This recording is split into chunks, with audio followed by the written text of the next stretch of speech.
evening. Okay, hi. So welcome to the TheRantCastPodcast, episode 24. I am your host, joined along with the other host here. It's the Strange Bus. If you haven't joined us, I'm joined along with Kurgan. You can find us at our normal channels. That is the Strange Bus, twitch.tv/the Strange Bus. You can visit Kurgan here at twitch.tv/heroquest fans. That's twitch.tv/heroquest fans. Man, it has been a rough day. Like I said, I'm going through RSV right now, so I apologize. Like I said, I've started the last couple streams off a little rough, but Kurgan, you're on whenever you're ready. Cast. So I was like, I kept thinking in my head, I know I'm gonna start off the intro right. And I was like, you need to unmute. And then I hit the button, and then I hit the button again. So I knew this right off the bat. Today was gonna be rough. Okay. Joe says your volume's kind of low. Kind of low. All right, hold on. How am I doing? Just my gain a little bit. Gotta get all kinds of gains. How about this? I'm raising it up. How about now? We good? That might be a little too high. Let me adjust it a little bit more. Yeah. How about now? Should be okay, right? Okay, me. Much better, he says. Yep. Yeah. All right. Like I said, I haven't streamed in about, 3-4 weeks, so Yeah, everything's hasn't a been the same little off without you. kilter. Welcome everybody. This is going to be kind of a weird one. Because you got baby on board, right? So yes. Yeah, fourth child. So I'm like full dad brain. Yeah. We chose to do placement for a newborn. So I am baby duty all the time. Me and my wife alternate usually, but usually the times I don't have it, I'm sleeping. And then my oldest son caught RSV and pretty much zombified the entire house. So bummer. Get well soon. Yeah. Strange Wild family. Yeah. But it's not super bad. Just between the job and everything, trying to find a good happy medium so I can start streaming again. But I got 2 things of coffee. I'm ready to go. How about you, my friend? How are you doing? Well, I had 1 thing of coffee, and I'm ready to go. So. Yeah, but you don't drink a lot of caffeine. Hey, watch out for them charged lemonades. They'll kill you. No. Yeah. Don't. Oh man. Don't do that. Yeah. Like, okay, when you're young, you want caffeine more, but you can't handle it. Your body can't handle it as well. And don't mess with that stuff. Yeah, like I quit energy drinks. Well, then I got back on them, then I quit them again. So, yeah, I go easy. So, yeah, I should be okay now. I'm making small adjustments to my mic. So if anything does change, or I'm looking on my mixer, everything kind of seems a little like lower than usual. But if we're okay, then we're okay. Just let me know if anything changes. Yeah. But yeah, I hope everybody's having a good December. Hope that you are taking good care of yourselves and each other, and staying warm. If it's freezing cold, if you're in places like Florida or somewhere warm, fuck you. Not really. I'm just kidding. Enjoy the nice weather. Yeah. Come join us in the city that's always cold. But yes. Yeah, this energy drinks will kill you. Well, yeah, who doesn't want to put all those untested chemicals into their body, right? Oh, indeed. Yeah. Well, the problem is they make them taste good, so it's just like, oh, I can just drink this like a regular soda. It's like, well, on the contrary, though, like things like Monster and stuff, they always have like a bitter taste, so you can't like. Well, people try to attempt so you could drink them slower, right? You don't have to slam them down. I've always had this thing where like it has like a bitter aftertaste. So I get like a migraine. Yeah, and like, but it doesn't stop people from having like 15 a day or something like that. Yeah, but like things like that, charged lemonade, man. They don't let you. They didn't. I guess like if you want to start on our first real topic, the Panera How many people have died now? 2. Yeah. Panera kills another one because they don't state that their charged lemonade has caffeine in it. So what you do is you go and you grab one, or you get it from their their station, and there was one man who had a pretty much like heart condition or high blood pressure, and drank 6 of them because he had he had free refills. So he just went in and kept drinking them because the Oh, lemonade shoot. tastes good. There's no, like, you can't really taste the caffeine. It's sweet. No. Went to Right. walk home and just collapsed and died. Cardiac arrest. So, and then you had another lady who had like caffeine She was sensitivity. She was 21 and pretty much the same 21. thing. Yeah. So, uh, my heater Oh, just sorry, stopped working Bohemian. yesterday. Oh, that sucks. That Get that thing fucking sucks. fixed. Oh man, Yeah, don't freeze. it always sucks like during like the hottest or coldest parts of the season when like your AC goes out or your heater doesn't work Yeah, that can be because then dangerous. you're at the mercy of whoever the hell. Mhm. So, Yeah. I think um, heat's worse, but yeah, cold. It's no joke. but yeah. So anyway, Yeah. this is gonna be kind of Oh, a weird and I'm gonna say it's gonna be a good podcast, but on a serious note, it's also gonna be kind of we're like talking a about frustrating something one. serious. Yeah, Yeah, and it is. it's sad It's because like like my I heart want to goes talk out to a about lot of this. people.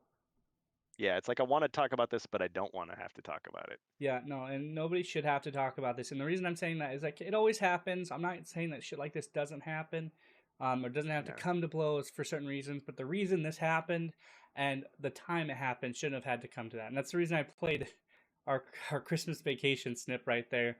It's Yeah. just the lack of care, the lack of Yeah. understanding, and the lack of empathy that Hasbro's employees come to it. Now, before we get Oh, started, Kurgan, here I've got something for yeah. you. Go for it. Just a little question, and just for the people in chat here today, can Hmm. somebody tell me what this website is? Anybody? Oh, this looks delightful. This looks like the Hasbro main site, right? This is where the fans come first, and Yeah. there's Look at always all a big these. smile. Look at Yeah. all these awesome, Oh, I know awesome this. Power IPs they own. Rangers, Go Power Rangers. Oh, Yeah. Dungeons and Dragons, Satan's Game. Oh, The Star Peppa Wars. I Pig, know like about that. most of my kids play with shit like this. Transformers, They must be Magic the rolling in Gathering. money, right? Oh, I mean, Nerf. I know that. Play-Doh. I loved Play-Doh when I was a kid. yeah. So My Little Pony. we'll kind of scroll Girls down. love It kind that. of tells us a little bit about Hasbro and their And leadership. bronies. They lead Hasbro's 6,300. I don't think they have that many anymore. Yeah, I But think that number is a little smaller now. let's take a look Too soon.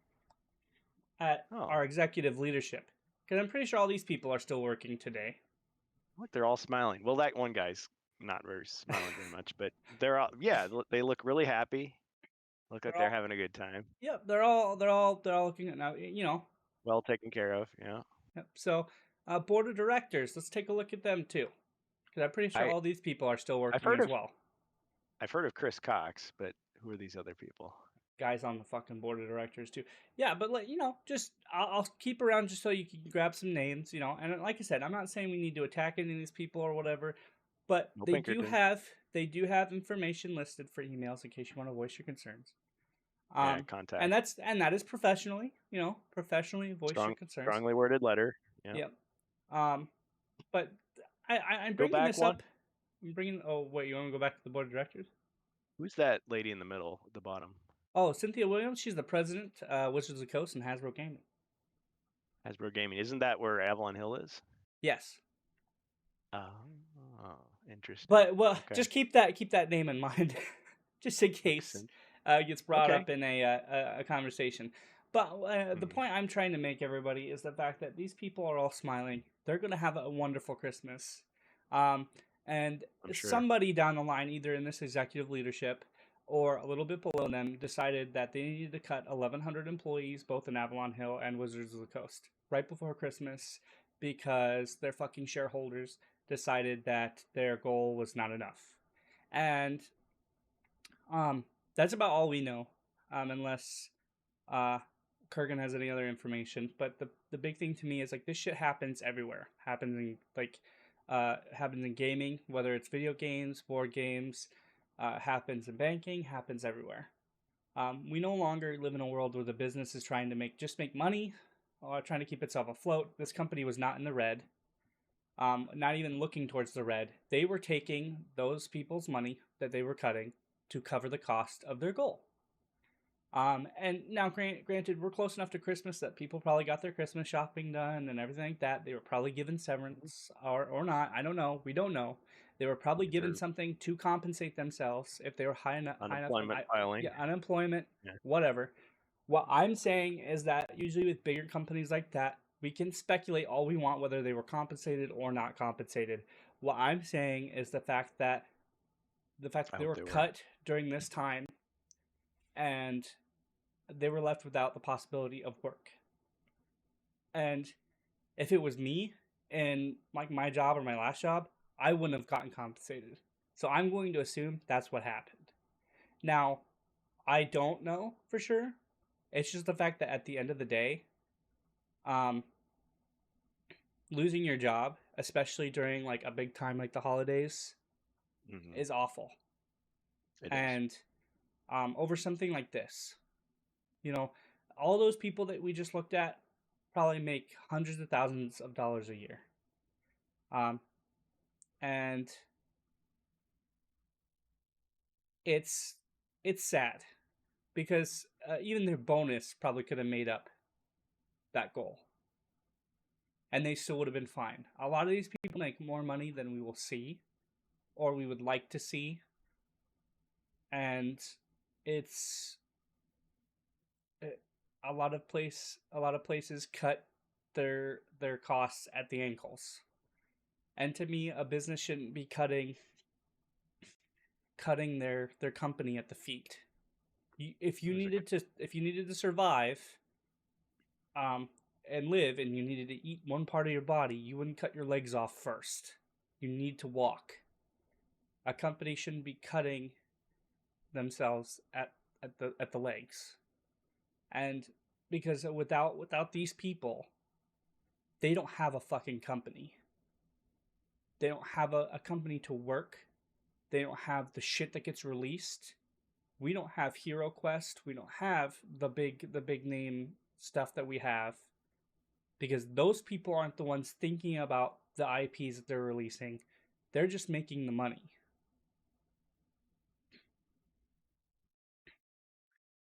We got some comments. I know some of those are me, but good old Nightbird. Hey, thanks for joining us, and everybody else too, by the way. There's a single-digit group of people at Hasbro whose compensation packages are half of the money from 1,900 total layoffs.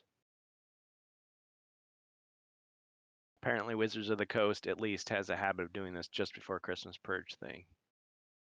I mean, I guess if you work for them, you know that could be coming and you could start making plans, but I'm sure it doesn't suck any less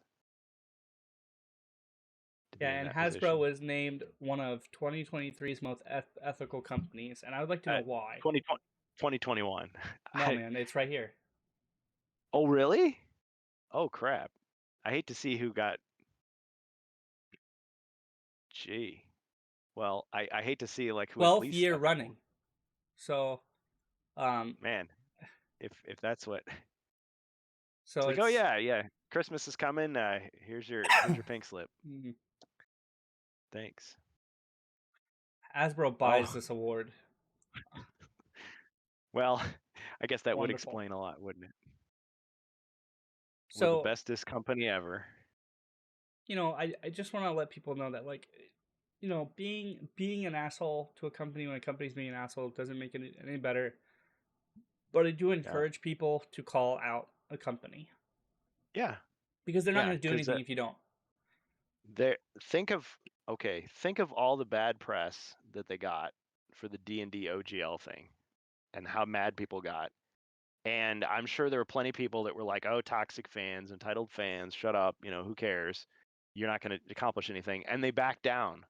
So it does make a difference.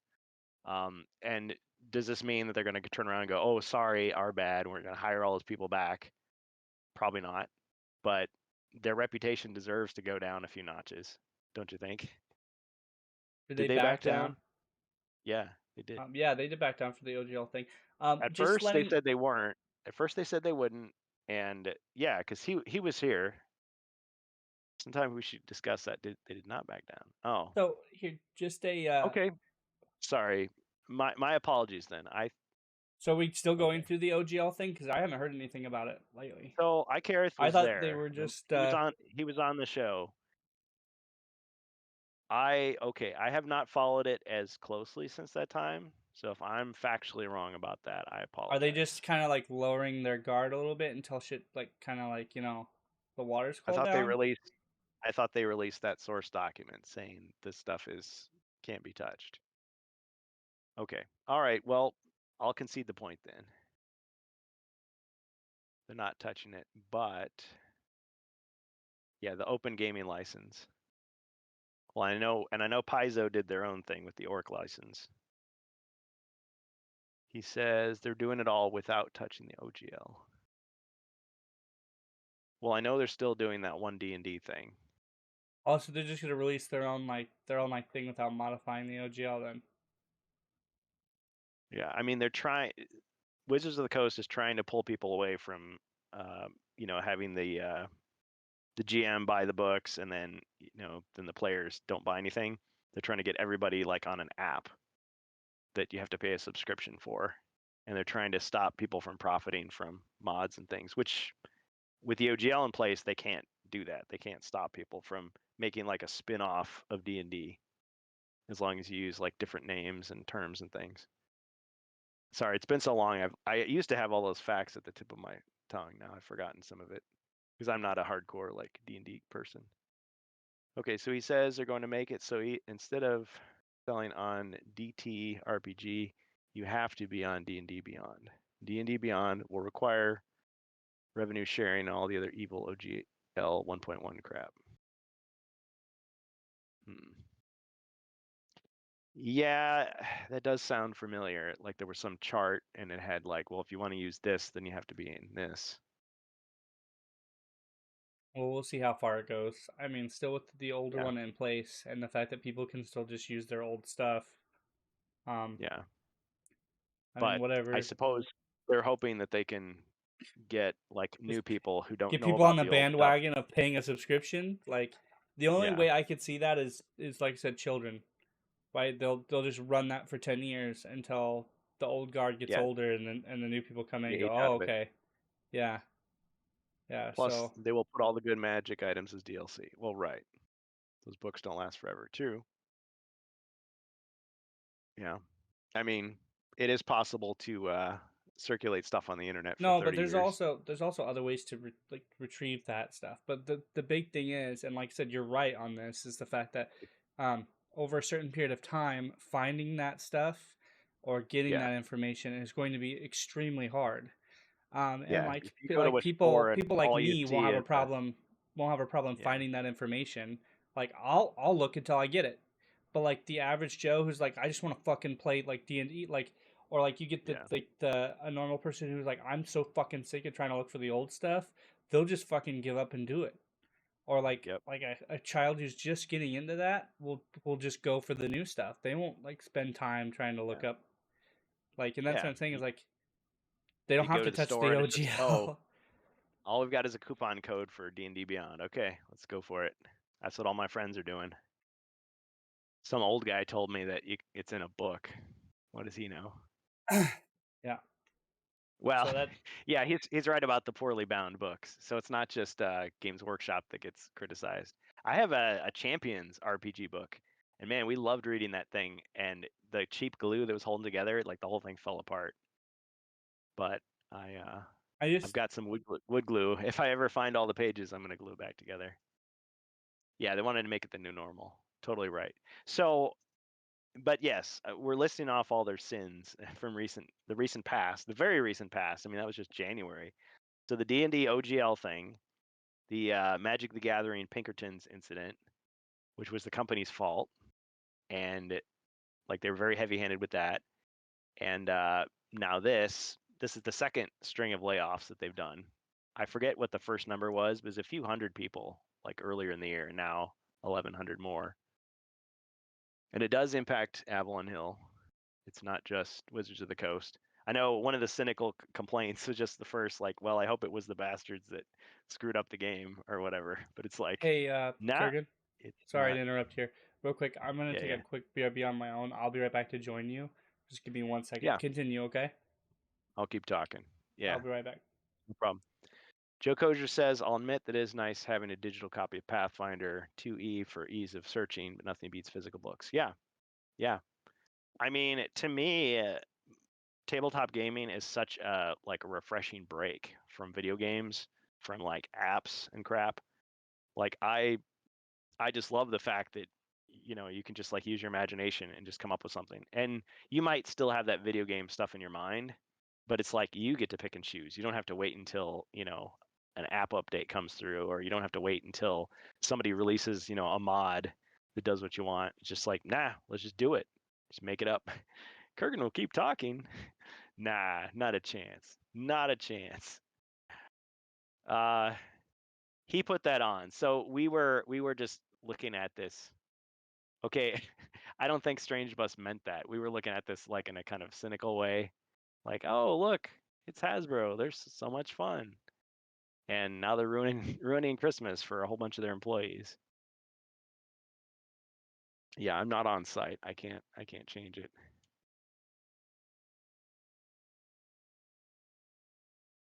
Yeah, I would have probably chosen something different. We don't mean it to be in poor taste. But yeah, there are so many games out there. You're absolutely right. I mean, their biggest competitor is Mattel. Speaking of Mattel, I was talking about how you can use those dollar store figures that they have for HeroScape. One of the comments in the HeroQuest fans Discord, someone was saying that Renegade Studios, which Hasbro licensed out to do HeroScape, they're supposed to be reusing a lot of those designs from the HasLab campaign, which I figured they would do because they spent what, 75,000 on the molds for it was either 25,000 or 75,000 for the molds for the HeroScape figures that they never made because it failed. It failed to fund. But I really don't know when they're releasing it, or I haven't heard anything. So yeah, but yeah, so Wizards of the Coast has screwed up a lot. And I was thinking with the layoffs, well, Avalon Hill's pretty small, so they're going to feel anybody that they lose. Whereas Wizards of the Coast, I don't know how many employees they have, but I guess I thought Hasbro was bigger. So maybe a lot of those people they have are just contractors and temps or like independent contractors, temps, stuff like that, people that they've brought in, whereas like their core employees. But yeah, they've got to feel that. Yeah, that's the elephant in the room. So, and Carmine, aka Chris Nato, he actually updated, and Amalgamash already read out the letter on his own stream. He has a pretty good video. Check out on AshQuest on YouTube. Yeah, Chris Nato had this heartfelt post on LinkedIn, on his LinkedIn page, where he talked about, growing up playing with toys and, dreaming about being in that world, and then, dream come true. He gets to work for Avalon Hill, and his career was like 25 years, and now he's out. And it's like he was the guy that we talked to. He was the contact person. He reached out to our community. He popped in this very stream, in fact, way back then. And we're like, who is this guy? How does he know so much? And it's like, oh, he's like the senior project director and everything. And he was really cool, really nice. And he did interviews, and we asked him the tough questions at Gen Con, and he, you can hear the tapes, he laughs, and he answered some of our questions, and he kind of like messed with us a little bit, but he was like really good. And we appreciated that kind of outreach because it was very bewildering, the whole way that Hasbro has promoted the return of HeroQuest. I mean, it's like a website and a couple of social media posts. That's it. So it seems like it was a lot of grassroots stuff of them reaching out to try to get us interested. Because yeah, you can send packages to a couple of influencers, and hope that they talk about your stuff, but it really wasn't that. It was this kind of grassroots stuff that they had to build up. So they knew that there was fan communities out there, and they did their research. And when they made mistakes, like with the Guardian Knight, they apologized, and it's like, okay, yeah, I'm sure they had to do that, but they made good on it. They went back and they created a whole expansion based on fan feedback. That was Rise of the Dread Moon, and they put the Guardian Knight in there, and then they tried to release the Mythic stuff later. So we got Spirit Queen's Torment, we got Prophecy of Telor. So it looked like they were on the right path. And so with him gone, does that mean they're rolling that back? Are they going to put somebody else in there who maybe doesn't have the same vision or views or doesn't have the same ability to communicate with us? That's what's got me worried. I mean, a lot of people are saying, oh, don't make a big deal about it. Don't worry about it. HeroQuest is going to be fine. Like, I know HeroQuest is going to be fine. I know that we survived as a community, playing the game that we love, making up, new adventures and stuff for 30 years with no corporate backing. We can do it without them. But I mean, at the start, it was like, okay, so many franchises get brought back as a nostalgic cash in. They get ruined because the people that are in charge just see dollar signs and they don't get it. They don't understand the fans. They don't understand what made it good. But it felt like these guys were really trying and they really knew what they were doing. So was that all Chris Nato? Probably not. But I mean, he definitely took a leadership role in it. So whoever they put in, I hope has at least as much, care as he had. So we thank him for his service, and I hope he's doing okay. I hope he can find. And I understand these guys. It doesn't take a lot to guess what's happening. It's like, okay, all of a sudden he's gone from the Discord. Okay, he's either laying low so that he doesn't have to talk to the press, or something's up. So, I mean, I'm sure all of you can see like certain people are no longer there. So it's like, okay, who's gone? So yeah, I feel bad for him. Nightbird says, oh, sorry, I'm missing some of these comments. Yeah. Losing end carming is huge. I agree, Joe. Bohemia says all games are going digital. I think they didn't find the right way to monetize for a group of player reluctant to spend money on that system. Well, my thought was the companion app was like an advertisement for HeroQuest, the board game, because you still needed the board game to play. Yes, you could get most of the features by playing just with the app, but it was still like, oh, but I can get so much more if I have the actual board game. Like, it's actually really fun to play as Zargon. Because they didn't run ads inside the app, which, I mean, I hate to see that. They would just gather like anonymous data statistics, which is kind of crappy. I kind of don't like that, but I mean, at least they were getting something out of it there. And yeah, the board game for $150. Like, I know hardcore gamers like, oh, $200 is like this, the entry level. But like the average person that you're appealing to, the person that you want to get into tabletop gaming, like at least 100 or less. Like, that's what you want to go for. And you want to spread out. You want to go to all those countries that had HeroQuest. You want to just go everywhere. You can't just like content yourself to just be at a couple of hobby stores and that's it, or just an online only thing or a crowd-funded thing. Like, that's not the way to do it. Like, I mean, when Fleet Farms had HeroQuest on their store shelves, like, I don't have any nearby me, but I mean, they're out there. So it's like you can walk into a store and walk home again with a HeroQuest, in your cart. That's awesome. Like, that's where we needed to be. It's taken like 3 years for that to happen. And how much are they going to flush that away now? Like, what's going to happen? Nightbird says he's got a severance package to look after. Got to take care of family first. Yeah. Well, I hope so. After 25 years, yeah, I hope he's doing okay. And honestly, my first thought, and I don't mean to be like a self-serving thought. I don't mean this to be like cynical or joking, like only half joking. It's like Games Workshop is hiring, right? So, hey, maybe there could be a silver lining. Maybe some of these guys could go over there and get them to release Space Crusade. Just saying. But yeah, with their experience, I'm sure they can get jobs somewhere else. I mean, I'm sure Chris Nato, he's versatile. He'll adapt. But yeah, we miss him. We miss having him around. He was a pretty good guy. I don't know what he was like to work with day to day in the office, but I mean, when you have a downsizing situation like that, it's like people just get cut. It doesn't matter if they liked you or they didn't like you. That's it. That's it. Nightbird says, got to say though, being a dev, I expected the HeroQuest app is still not really designed for expansion to happen. Well, I don't know what the code base is like, and I'm not an experienced enough coder to even know where to begin with that. But my kind of hunch from what I've heard, what little I've heard, is that it's very jury rigged. Like they have to program everything from scratch for like each quest is almost like its own thing. I could be wrong about that, but you probably have more insight than I would. Ribby says a lot of mid-range games are around $60 to $90. Yeah, I mean, unless we're talking about something like Scrabble or Monopoly or Yahtzee that they can just sell for like almost nothing.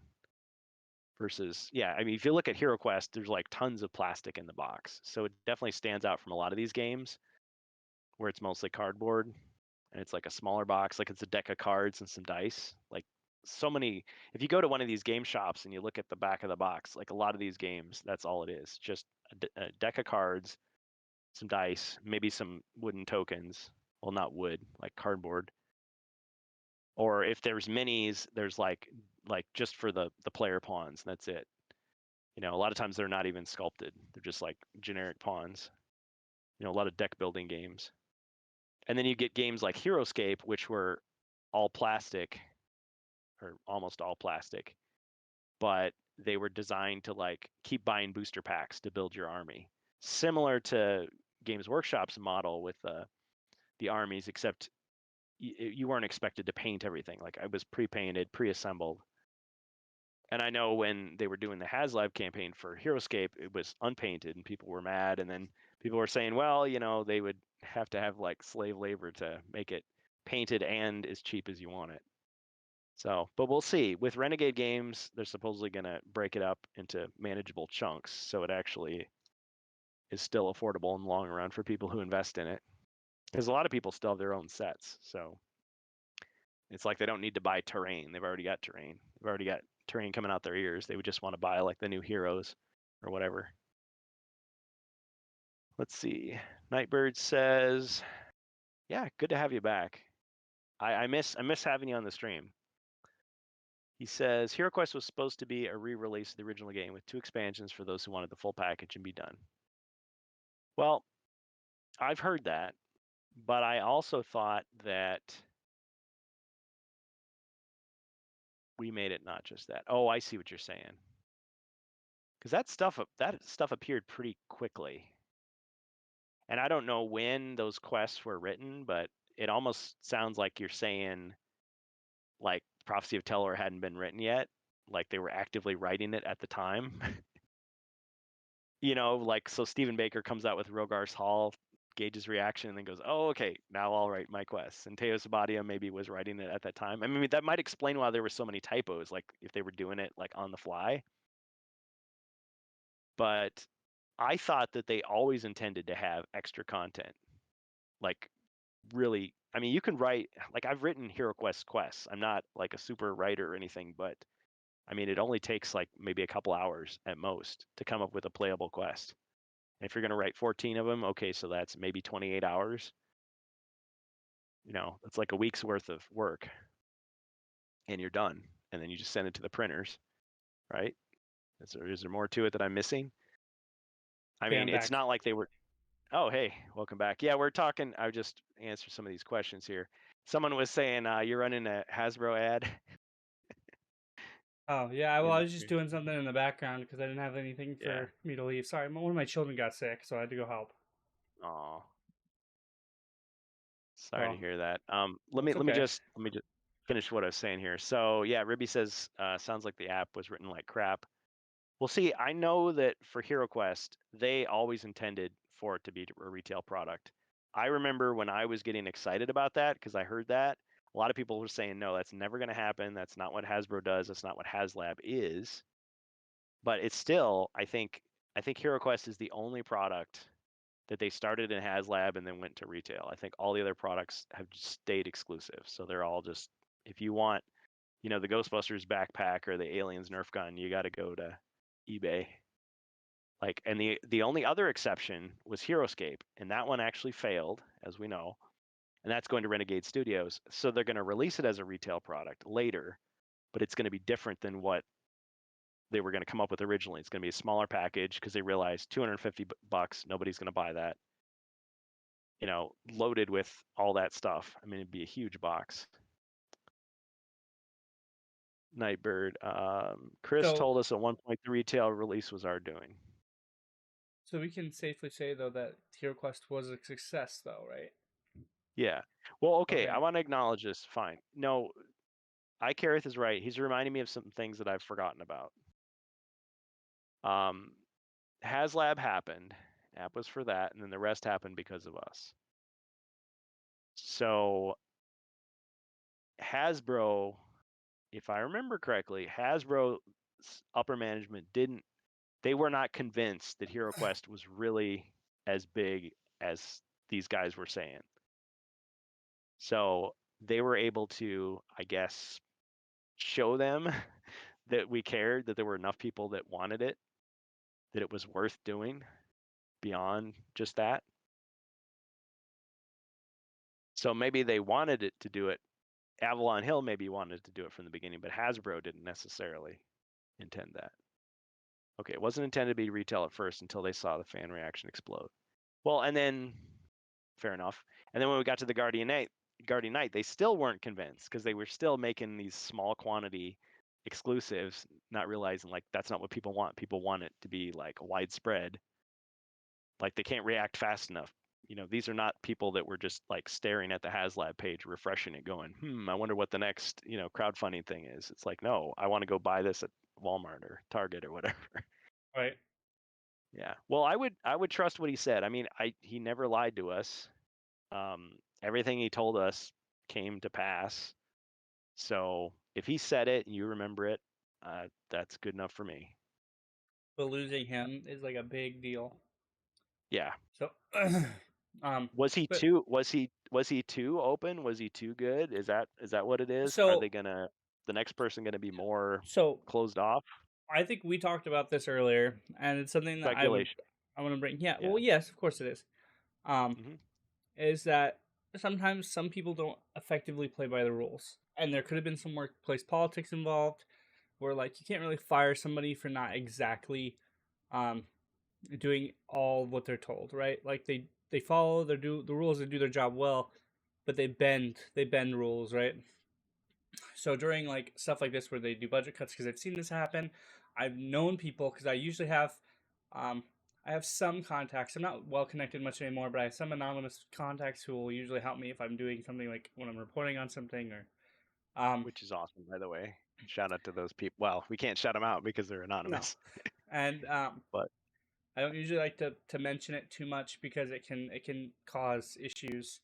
But the big thing is that I've seen people who get cut because of workplace place politics, and it's um, the reason being is the fact that they don't like the fact that they are too open or they bend the rules, and um,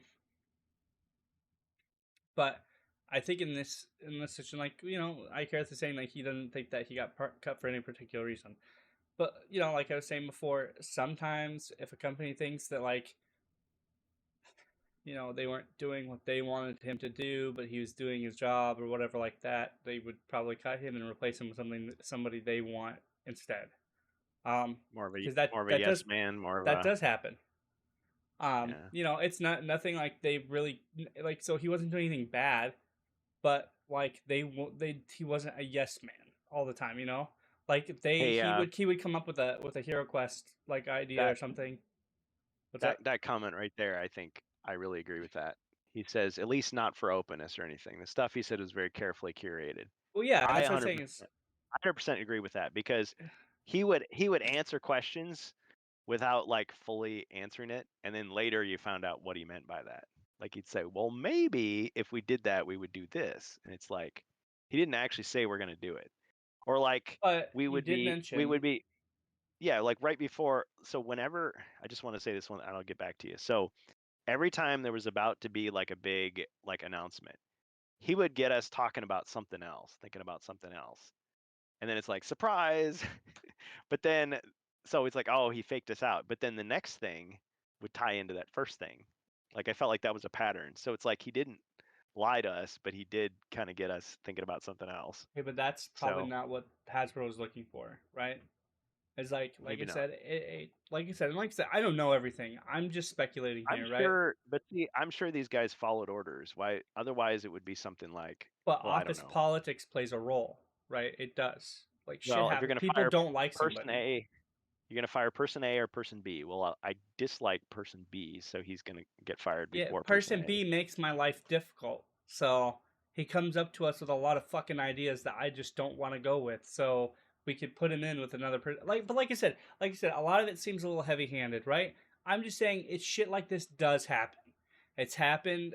There's a lot of story cases with, like I said, with EA. I've mentioned shit like this where like creative Yeah. directors, people who have to talk to other publishers, they come up and they're really good at their job.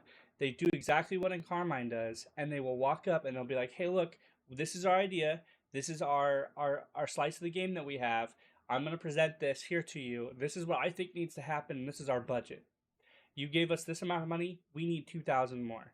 The company goes, "No, you can't have 2,000 more, and you have to stick with what you got." And he goes, "Okay, but this is what's going to happen if you don't give us this money." They have the balls to kind of slap back with the company, and they don't like that. No, they're not doing anything wrong, and they are doing their job.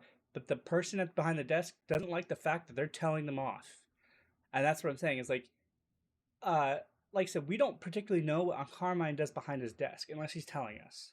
So that's what I'm saying. Is Right. workplace politics is something that we don't particularly know, and it does play a Yeah. factor. But I'm not saying it You, is the reason he was let go. And like I said, that's a speculatory thing. Um, very speculatory. Yeah. yeah. So it's and like Nightbird's saying here, we would never know. It's just something that I was saying like, if it ever did happen and we don't fucking know why, it could Yeah. be a factor. It could just be the fact that he was making a lot of money and he was one of those random assholes they decided to let go. Who knows? Like, they just needed to Well, cut a bunch of spending.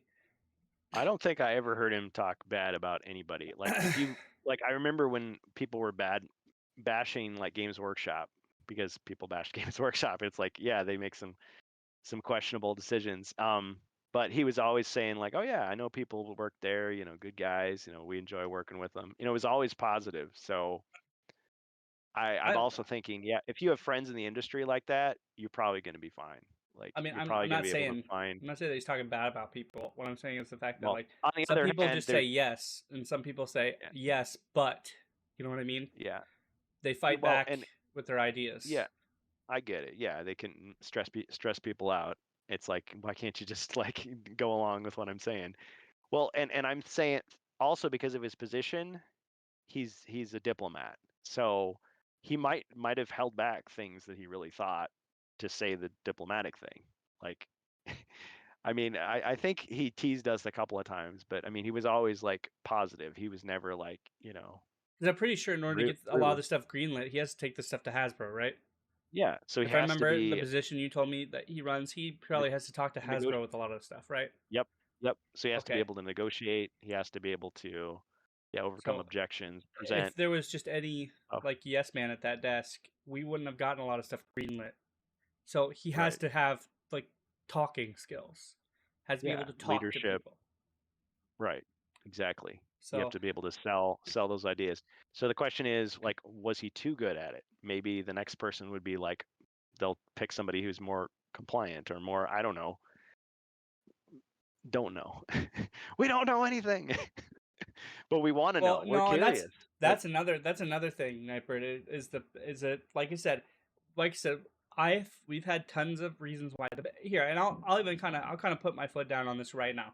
We don't Go know. for it. We don't know. And a lot of people in chat have already listed a lot of the reasons.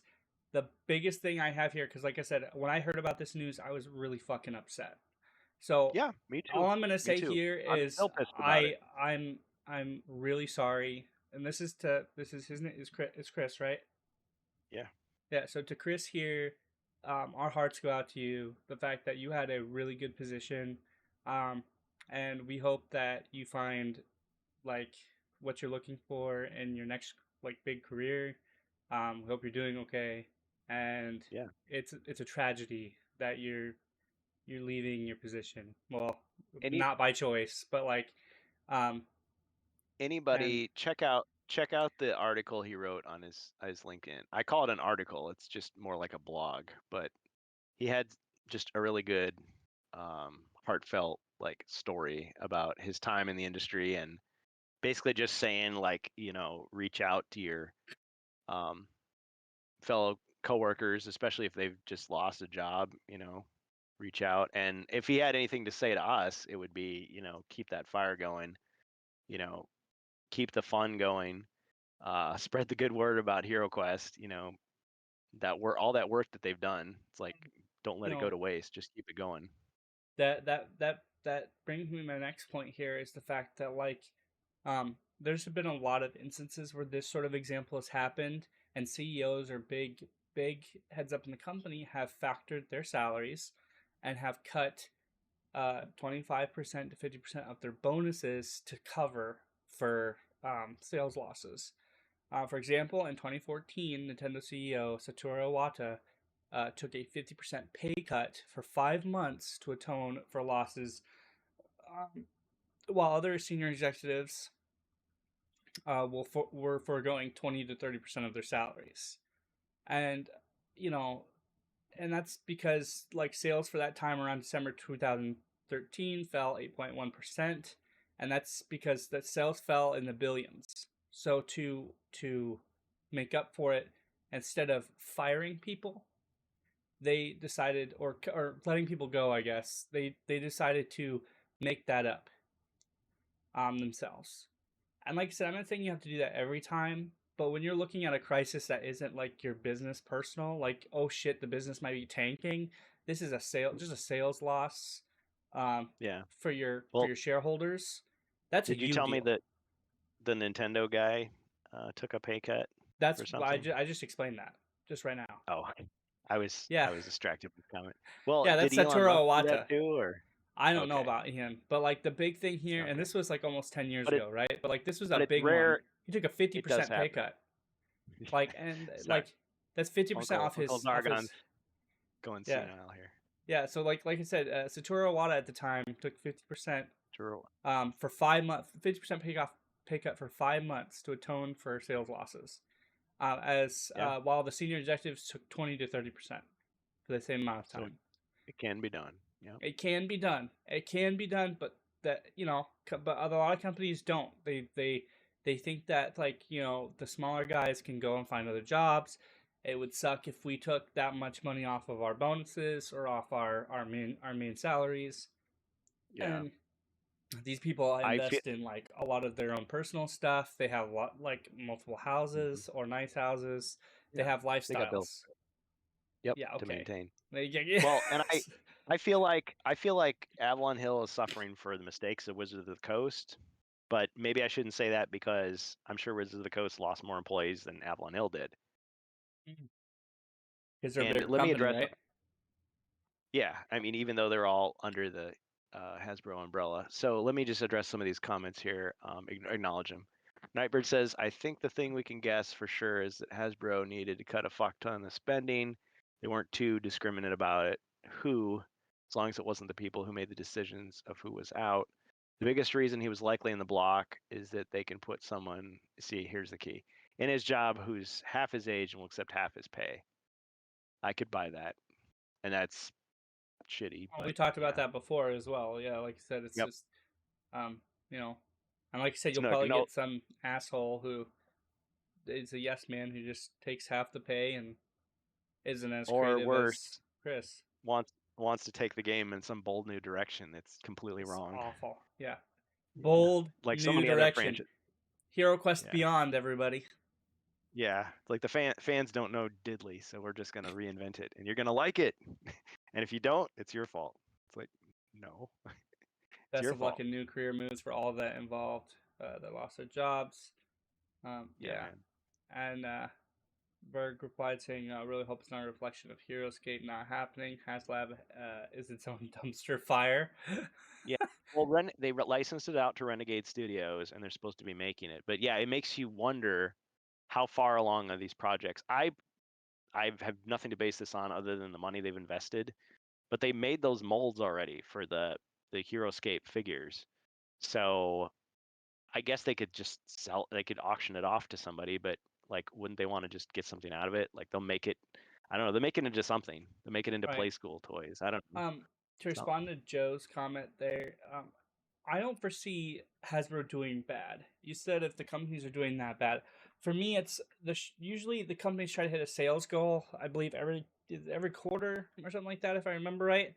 And their shareholders are usually what control a lot of that. If I like I said, if I'm correct me if I'm wrong, but um, if they're not doing well with their shareholders, they aren't Opinion doing that well with comment. their business. So um, but I don't think the business was in the red. I don't think they were hitting the red at all. I think I didn't think they were looked at by anybody who said, "Hey, look, if we don't hit this at all, then we're gonna go into the red. We're gonna be losing money." Or if we keep doing this in the next couple of years, we're gonna start tanking. Our projections are gonna go down. It's one of those things where like most companies now have to look at a thing where you're always improving every year. And with Hasbro, they're a company that's making so much money, there isn't really a room for improvement. You can always improve in certain areas, but as far as sales goes, unless you have created or reinvented the wheel, which it's really fucking hard for them to do, there really isn't going to be anything that allows them to get new clientele or reach a new sales goal. They're already reaping in so much money. Um, So when the investors want them to hit a new goal and they don't hit it, and this happens with a lot of companies, they cut people to make up for that goal. Yeah. So, and that's what I'm saying is like that could have come out of their CEO's paycheck because it wasn't anything like applying to the business. That was just the fact that they weren't improving.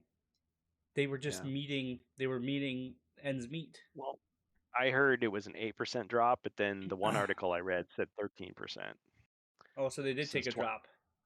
Yeah. So supposedly across the industry, when COVID happened, so we already had this board game craze, trend, whatever fad going on before COVID. But during COVID, like supposedly a lot of people like bought like board games and toys, not just video Yeah. games. They bought a whole bunch of stuff. And so they were growing. And then as stuff was opening back up again, people are going out, they're like buying less. That's what they claim. I mean, I guess it's Okay, but all that's not the there's company's like prerogative. public Like numbers. that's the Yeah. fact that like during COVID they should have taken advantage of that and they probably made a shit ton more. But that's the thing is now their goal is that they're trying to apply to a goal when everybody was fucking stuck inside and bought board games. Yeah. Like no, your goal should have been before COVID when nobody was inside and was doing other Mhm. things. But like no, Not going to they grow forever. yeah, Bubbleverse. and that's what I'm saying is like if you're still acclimating to your goal from before, like They're too it, slow. Yeah. when I knew Chris was out a day before everybody else did. Um,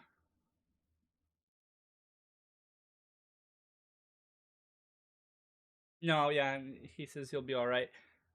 Yeah, I have no doubt like he'll take care of himself. It's just it's still stupid sad, right? Like, um, especially when you're in that type of career, like, um, No, that's and that's cool that he reached out. I know you've kind of told us about some of your personal stuff there, Nightbird, so thanks for sharing that. yeah, Elberg so says, I always imagine shareholders and leaders of companies like this as the Duke brothers Trading Places movie. There was some other comment here I missed. Oh yeah, Nightbird's comment. I pinned this not to call you out, but the new person at Avalon Hill might absolutely not be an asshole. You shouldn't go into 2024 expecting that. Yeah, it would be unfair to prejudge the next guy like that. It does make it's you wonder. just so common anymore, though. We get Yeah, somebody I who mean, does so well, and then somebody goes in to replace their shoes, and it's not that they're doing not as good. It's they do worse. They do way worse. Excuse me, sorry, and they don't intend to do any better. Like mhm. so, I don't know if I it's the just same for Avalon Hill. So that's my I bad, just but hope I just hope that whoever it is a fan of HeroQuest and those type of games, or if they aren't, that they're open to becoming one, because well, I think that's what served Chris so well in his he's a position. director, and he like Okay, Yeah. tell me what his job was, because I can't remember his actual title. But he's the Oh, guy who yeah. has to approve stuff, so there has to be somebody to take his Yep. place. Like Yeah. they can't Let have me read they it can't have off. a team that won't. Oh, he's already changed it. Let's see what it would say in his history. Yeah, it's just his name now. Wow. Yeah, it was like senior project director, Hasbro Gaming. Oh, here it is. Senior director, product development lead, Avalon Hill. Yeah, so there's got to be, unless Slash they're Hasbro. eliminating VPs, I guess, and Oh, there's and just going to before be that the he was okay. I didn't realize this. So before that he was senior creative director. So he was his current or his position that just ended. He had that for 2 years and 8 months. Before that he was 5 years and 7 months. Before that he was senior art director. So that was 2014, 2015. Before that he was art director for a year and 6 months. Before that he was a senior graphic designer for 4 years. So actually, oh, okay. For some reason, I thought he was with Avalon Hill longer than that. I mean, he's there a long time, but yeah, his last position was since 2008. Yeah, he worked at a sports company before that.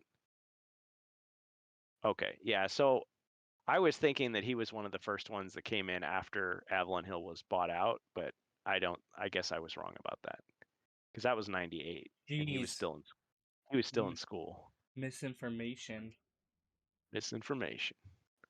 Fact Mis- check. Rickcast. misinformation Jones. In Yep. which way they pretend to improve HeroQuest is a reprinted of a 40-year-old game. New stuff is just getting in the way. People want the original stuff due to nostalgia. I mean, I don't know what stuff is new and what stuff isn't, but I've enjoyed Yep. the rebrand or Yeah. the the HeroQuest stuff so far. I think But it's 100%. See, they wanted to do both. They wanted to reprint the old stuff as much as they were legally allowed to keep people happy, just the introductory game, because the whole point of HeroQuest is that you change it to whatever you want. So people can mod it just as well as they always could. But they also, with the HasLab campaign, they immediately had new quests and new heroes, which some people were iffy on the new heroes. Like, I don't know, this feels really like D&D light. Like, I'm not sure if this really fits, because you had the archetypal heroes, the barbarian, the dwarf, the elf, and the wizard, and then it's like, and the orc bard, and the halfling warlock, and the, calisthenics, druid. Like, what? But they gave us, so those extra campaigns, and then they started bringing back the expansions that we had in the 90s, not realizing that the Frozen Horror was broken, and so there's all that talk about, okay, we need to release, Into the Northlands to like patch it up. And then with Mage of the Mirror, which again was one of those ones that everybody wanted, but very few people owned back in the day, they tweaked it to make it a little more balanced because it was, again, kind of broken. They gave us, so Rise of the Dread Moon was completely new, so a completely new campaign with a completely new hero, which was the Guardian Knight, because that one sold out, and most people who wanted it were never able to buy it because had to buy it through GameStop in that one day when it was available. Um, and then other than that, though, I mean, the Rogue is new, the Wandering Monk is new, but I mean, those are just heroes. So that's not like a whole package, it's just one character. And then Against the Ogre Horde is going to be just a reprint of a past expansion from Europe, but they're adding content to it. So a few new quests and other surprises. And then Jungles of Delthrak, they haven't officially acknowledged, but that's going to be all new, we assume, because that was not from the back catalog. And then beyond that, we don't know. Like, they've talked about bringing everything back, but yeah, what's going to happen to that now? Like, is the new guy going to be just said, well, just got the new orders and we're not doing any of that stuff? I mean, the speculation that we have, and from stuff that Chris said in the past, is like, okay, this is a board game, so they have to plan so much of it in advance before you even hear about it. So they've already got one done, and the next one's like being worked on, and then the next one is being worked on. So for all we know, that Jungles of Delthrak is almost done. It might already be done. Against the Ogre Horde is for sure done because they showed the box already. So those will probably still come out. But the question is, will they roll any of it back? Who knows? Who's to say? Maybe they'll expand it. Maybe they'll release even more stuff. But a lot of us are kind of fearful, like maybe it won't be going in the right direction. I'm just hope they don't stop. Yeah. I don't know. Maybe I'm the bad guy for saying this, but I'd rather, if they plan to screw it up, which of course, they'll think, oh no, I'm improving it. If they plan to screw it up, they should just stop. Stop Right. making new stuff. Just keep selling the old stuff. Like keep it in the store, keep selling it, keep expanding to new countries, get more people interested. People are going to make mods with it. It's like, oh, this is the game that's a sandbox game. You can easily mod it. It's awesome. I like that. They Manure don't spreader have executive. Body 3, intelligence 1, attack 1, defense 47, starting weapon, listen, corporate power, starting armor, golden parachute. listen, if you join us on the Twitch streams, I mean, we're taking a break for Christmas, but from here on, you might see some Hasbro digs at Hasbro in the characters. Just warning you. Oh, dude, I'll read that all day. That's some good shit. That might show up. You might just create that just out of fucking Mine holiday points cheer. zero.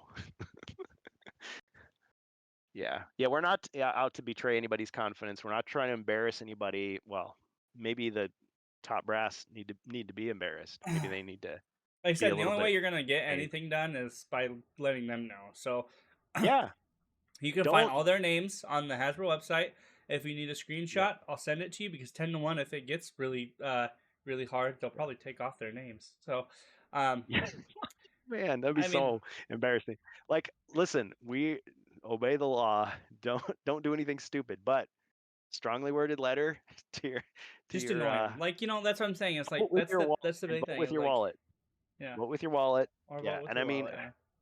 well, both. Vote with your wallet and let them know. Like, But I that's wrote what I'm an saying. email. Like, I wrote like it was probably 10 pages, and I sent it. And I said, I want you to send this to your complaints department. I was civil, but I told them what they did right and what they did wrong, and there was a lot of did wrong. Like I pointed out all the good things that they've done for us, because all we see are the results. Like we're their customers, and this is what we see. We see, okay, there was people that were giving us a product we liked. They were in good communication with us. We liked them, and then you fired them right before Christmas. That's what we see. So how do you expect us to react? so that's what I'm saying. I'm I've sure heard you. is I'm sure you had good reasons. I'm sure you had good reasons. Yeah, of course.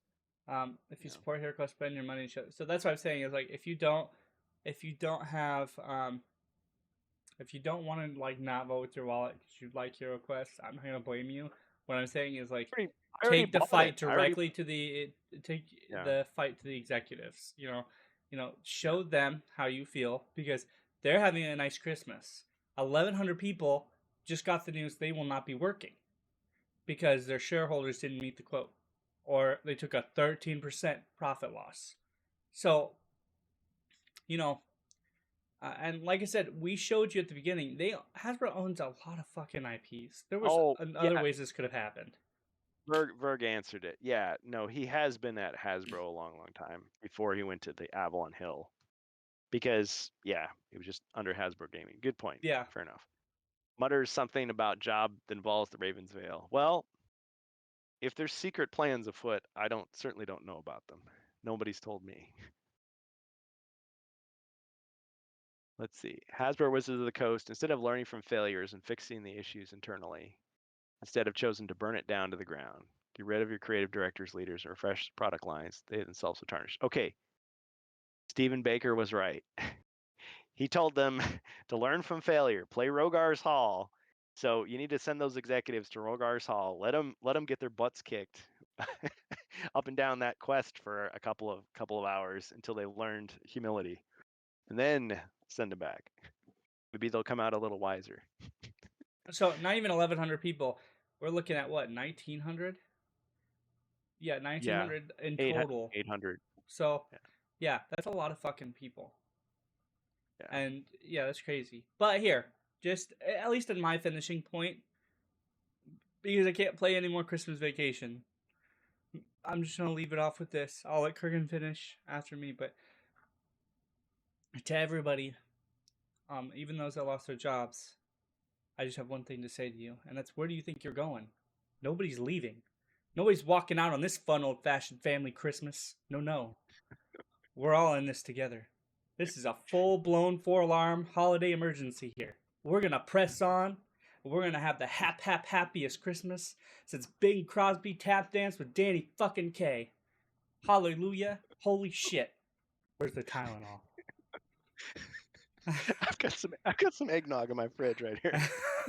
Chug it. If I was on stream, I'd chug it. Well, I am on stream, but I mean, if I was in front of the camera. Old-fashioned Hasbro Christmas. Yeah, Avalon Bill. I don't see him in the Discord. Do you? What does that tell you? I mean, so that's just speculation. Listen, there, but like, I mean, it's okay.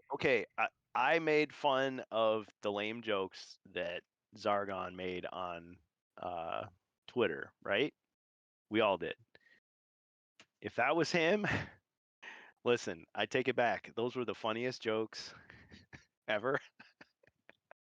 Yeah, that sucks. I like Bill. I like him a lot. Where do you think you're going?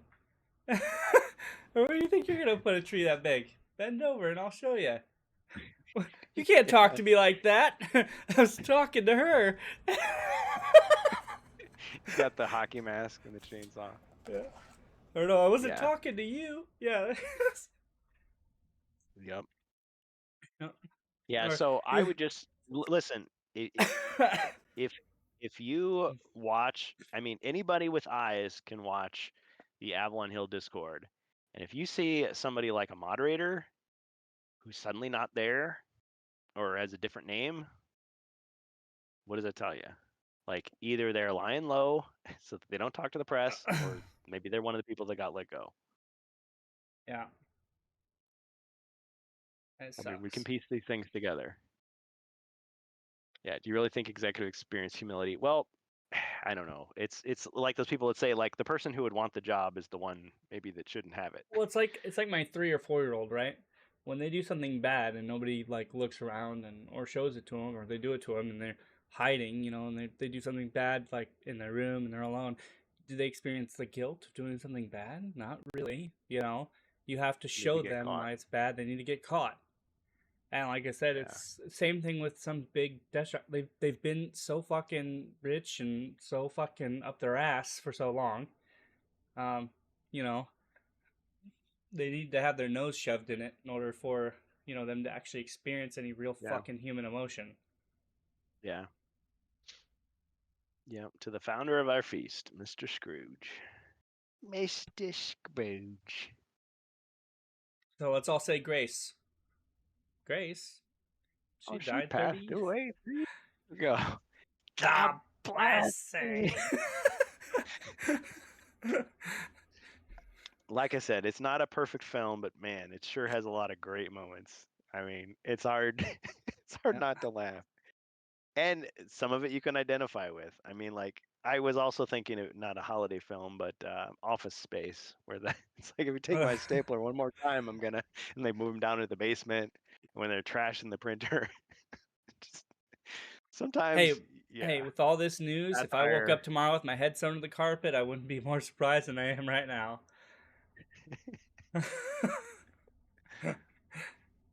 You couldn't hear a dump truck driving through a nitroglycerin plant.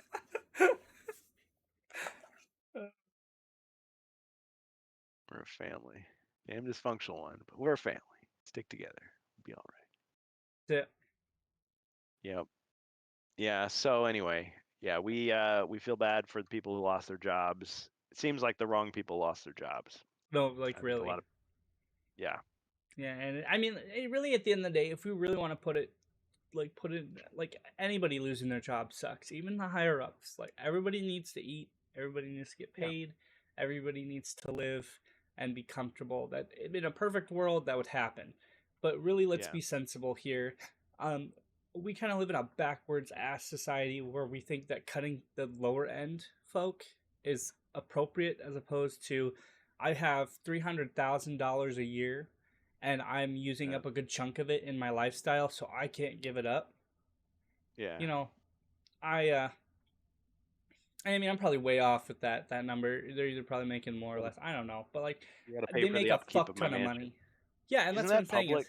Isn't that stuff publicly available, yeah, or am if I you want to wrong look about it that? up, like I tend not to like 'Cause- dig into people's lives, like lifestyles, like, Yeah, but I like I don't know care they that make much. enough money to where like if shit like this happened, all those fucking board people and executive people could at least dig some money and at least make this less of a fucking issue.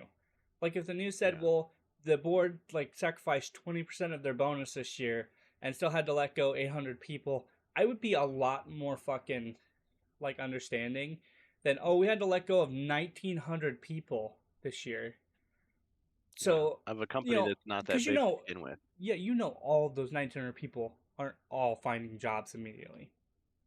Right. Some of them are going to be destitute for a while. Some of them are going to have a hard time. Some of them might have to go on unemployment. Like, you never know. Yeah. Like, you know, Yeah.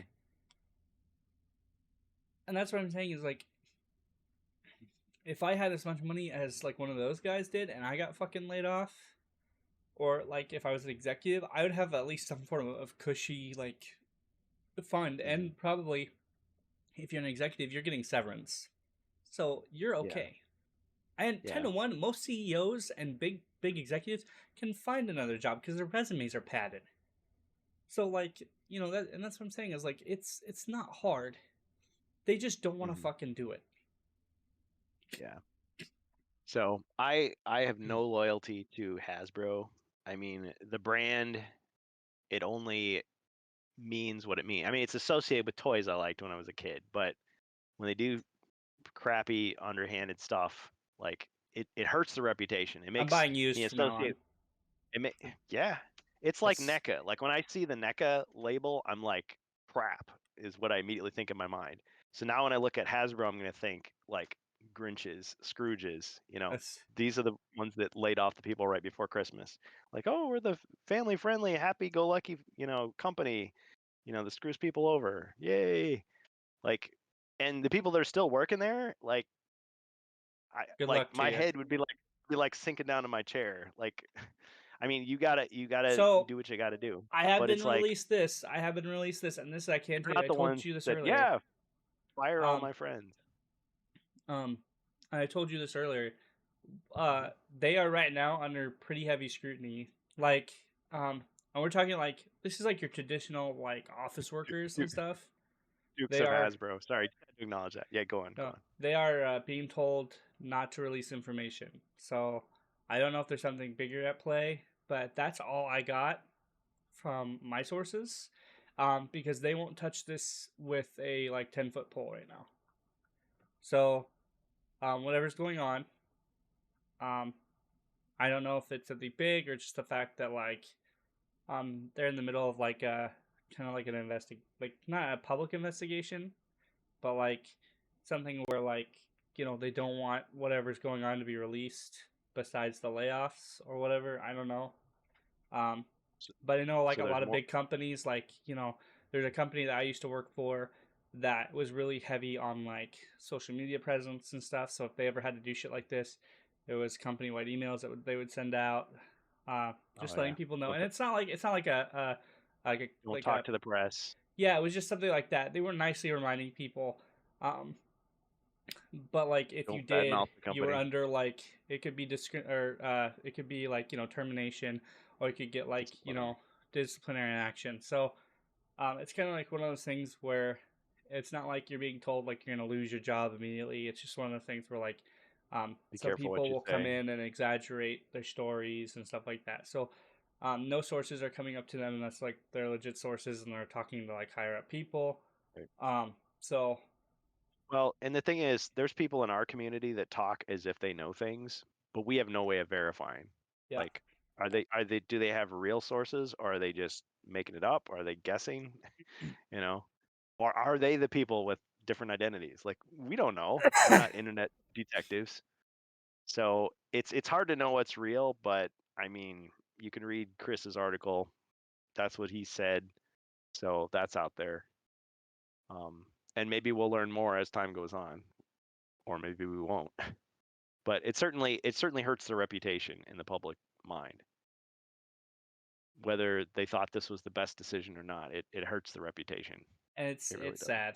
It's really sad because, like I said, had this been another year, yes, it would still be sad, but like it's really disheartening, um, to know that if you have a family, especially like for me, I have 4 kids, right? I with my family situation, I don't particularly have to work, but I do because it's extra money for my children, and it's stuff that we can provide for our kids for Christmas, birthday, stuff like that. And Yeah.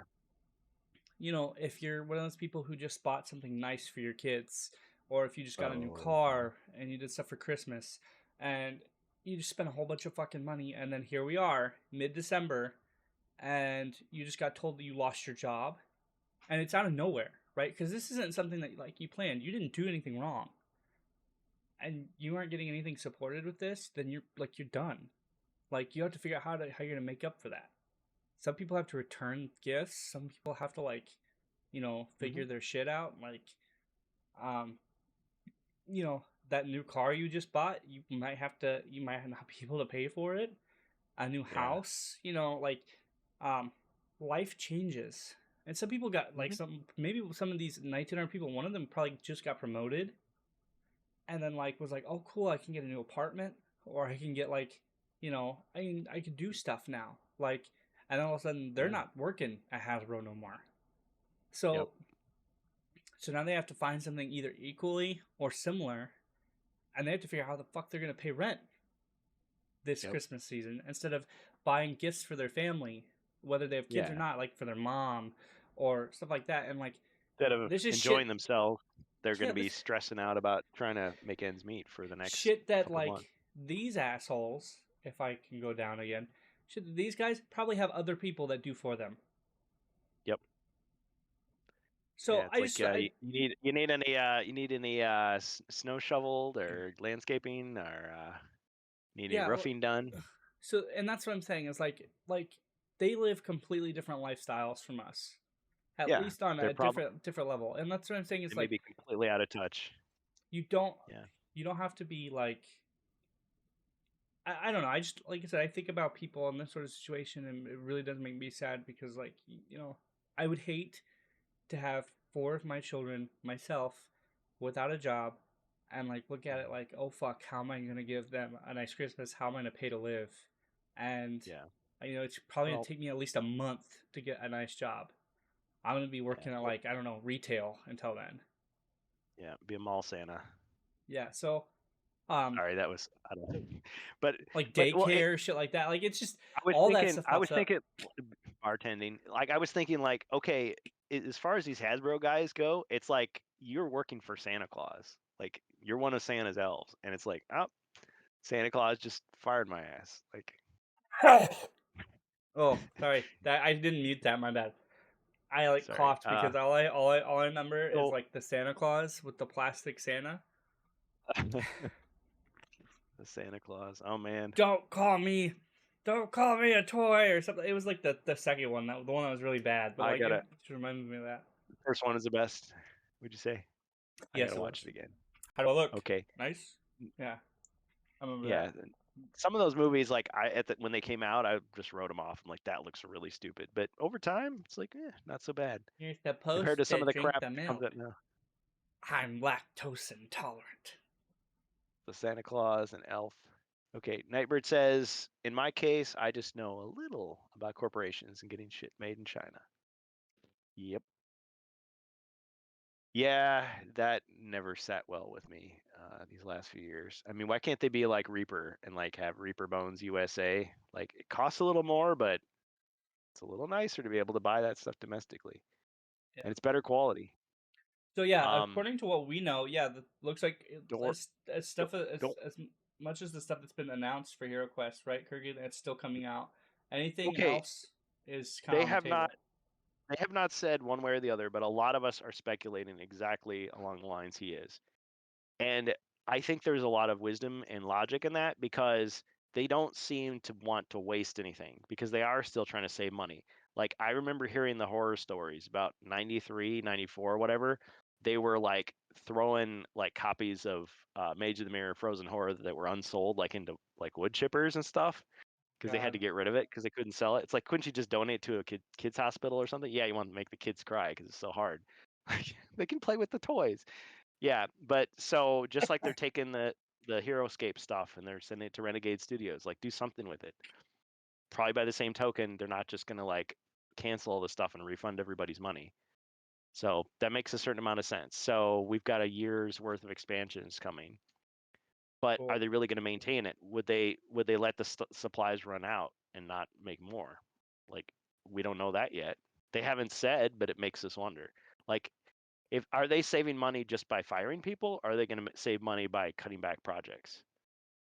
On the other hand, maybe HeroQuest, from that little snippet we saw from that public report saying that, HeroQuest has made up for some of the losses. Maybe they're doing really well and they're just going to cut something else. Like maybe some stupid Wizards of the Coast thing that nobody cares about, they'll cut that and nobody will care. And they can focus on something quality. I don't know. Maybe. There aren't that many expansions left for Classic HeroQuest though. Once they get all those done, they'll either just maintain that or they're just going to have to create new content. But that has to be new content that people actually want to buy. So they still have to do the research into the community, what the community wants. They still have to get, in tune with people. And I'm sure the people that are still there know that stuff. But whoever replaces Chris Nato is going to have to like be good enough because they can't just like wait for people to come to them. They still have to search people out. There's all these untapped communities like in other languages. Like does Avalon Hill have a Spanish speaking Discord? Do they have a German one? Do they have an Italian one? I haven't seen it. So there's a lot of like untapped markets. Just make Kurgan the new head of HeroQuest development. Boom, done. Oh, hell, hell no.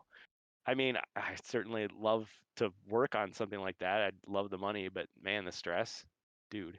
And like, I know how it would go. I would be like Avalon Bill because like half the stuff I would say, people would be like, "You idiot, that's wrong."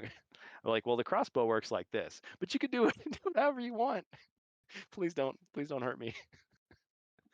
Yeah, man, I was getting into an argument. Okay, never mind. I don't even want to talk about it. But yeah, I was getting into an argument on the forums about some little old thing, and I got sucked right back in again. It's like, dang it, why did I let that happen?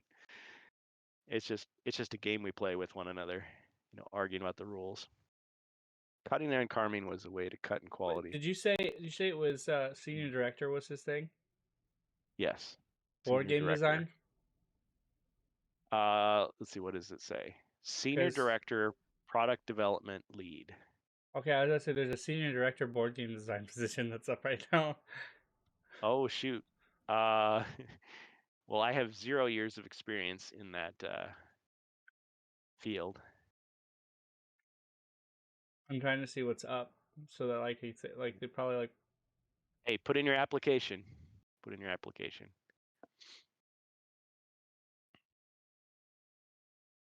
A lot of these are like for Hong Kong and shit.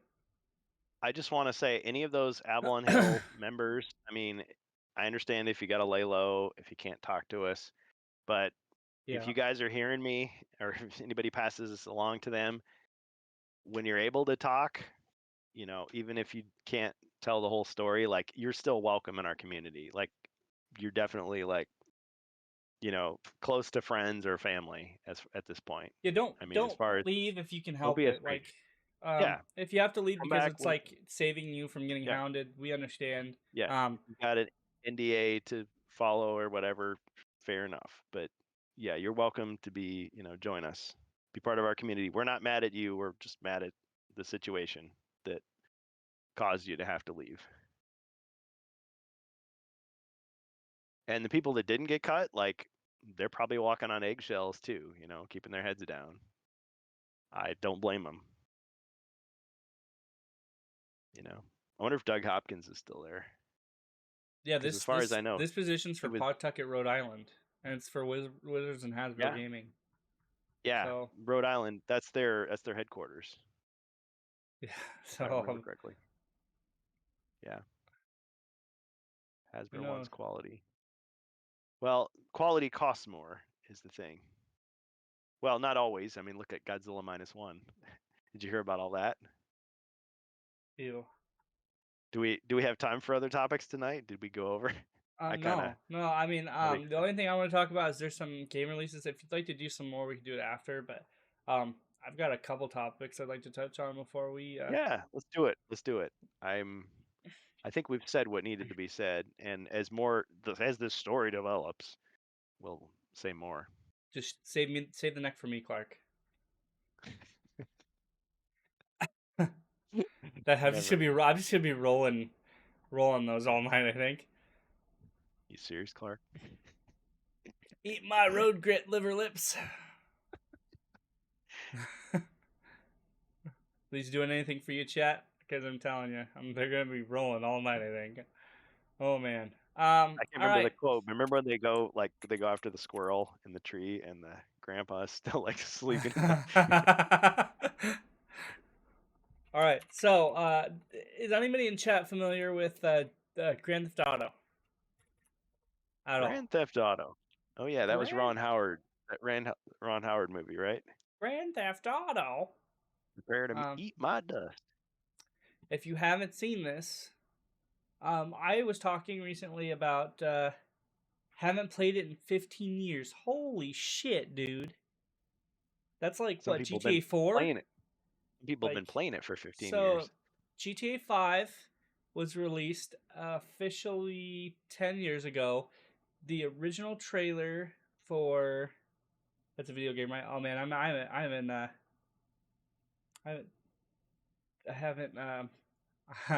I'm touching an audience. I haven't played this in forever. This is a trap, right? We're getting rock. Getting Rick rolled. So the trailer for the first one was like I don't know, 12 years ago, because they released a trailer 2 years prior for GTA 5, but it released in 2013, and it shocked people. It was a big thing. We now have a new GTA in the works officially. Now I've noticed it showed up on because it's supposed to be noted in quarterly announcements. It's legally put there, like it was there for 2024, 2025. But if you can see here, they've actually released a trailer for it, and we're gonna watch it. Swagger down the street with your red lips and funky beat. You better hold your head up to the sky. I'm gonna roll with you till the day I die.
Simping is self-sustaining now. It can't be stopped. Well, cannot be stopped. So supposedly Twitch is changing the rules because they've hit rock bottom. So porn. We're not gonna start stripping down on streams if that's what you're asking. No, you have to pay on OnlyFans for that. Yep. Special members only stream. But yes, anyway, so GTA 6 was finally announced. It is very impressive. There's actually some RTX elements involved. Hopefully it looks as impressive as it's showing there, because that's all in-engine footage. And if it was ever compared to Grand Theft Auto 5, if anybody's ever seen that, it looks really good. I mean, it looks really, really good. Takes place in Vice City, and like I said, with games coming out next year and in 2025, I'm actually kind of looking forward to it. Is this the latest Fast and Furious? Maybe. It seems to be that kind of vibe. I mean, yeah, I get it. It looks like, yeah, they're trying to take something from like, yeah, what you would see in a movie and put it in a game. Like games have always been trying to do that It's a game since they about began. family. Take something that you're familiar with in a movie or a TV show or a comic book and put it on the screen. Yeah. Like, and in the oldest games, they could only do that like one scene. Like, okay, I want to be Spider-Man climbing the Empire State Building. Okay, boom, there's your game. Look, I want to be Luke Skywalker shooting, asteroids. Boom. But now they can do like, yeah, sandbox type stuff, and it doesn't just have to be like, two animations. It's the holiday season, and they said it's just announced 2025, so there's gonna be another trailer eventually. But we've got the basic story. We've got some drawback to the scenery. All that's rendered. All that's really good. So. Oh man, Nightbird's on fire with the comments. Who needs RTX? Nvidia isn't a graphics company anymore. Some greedy corporate jackass in a jacket said so. Look, I'll take some decent RTX over like the regular reflections, like scaling any day. We've got that like subsurface stuff.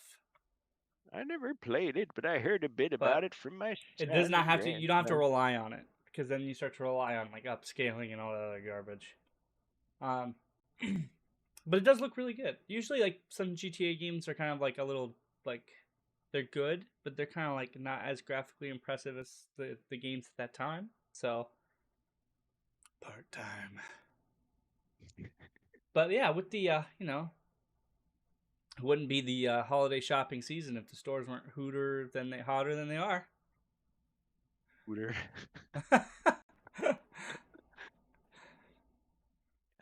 I think they should bring back Crazy Taxi. Like, imagine the fun we could have with that game. But AMD's doing their own thing, and they've got Fidelity FX and all that stuff. It's not mid tier. It's not mid tier. You can do some really good reflections. It's just like I said, some games just rely on it, which is why I don't like it. I don't like when you have to rely on it. I said Cyberpunk. You can make Cyberpunk look really good with or without RTX. Yeah, sometimes it's just leave the memories alone. If they did bring back the Dreamcast, it's like at first it would be just an explosion of nostalgia, but then the sadness sets in. The crap. I remember when the Dreamcast died, they took like their top hits, their top games, and Sega ported them to all the existing consoles. But for some reason, each of those ported games was like less than the original. And I don't know if it was just they were just unfamiliar with the architecture of the other consoles or what, but they just weren't as good. So Crazy Taxi on the PS2 or whatever wasn't as good as it was on the Dreamcast. Just wasn't. They did bring back the Dreamcast. They called it Xbox. But yeah, but look how long that Xbox? like the GameCube, GameCube and the Xbox didn't last that long. PS2 lasted for like a decade. And then yeah, well, I mean, yeah, you can see some of the similar designs in like maybe more the 360, like when it first started. I mean, they had all those hardware problems. Yeah, anyway, goes on and on.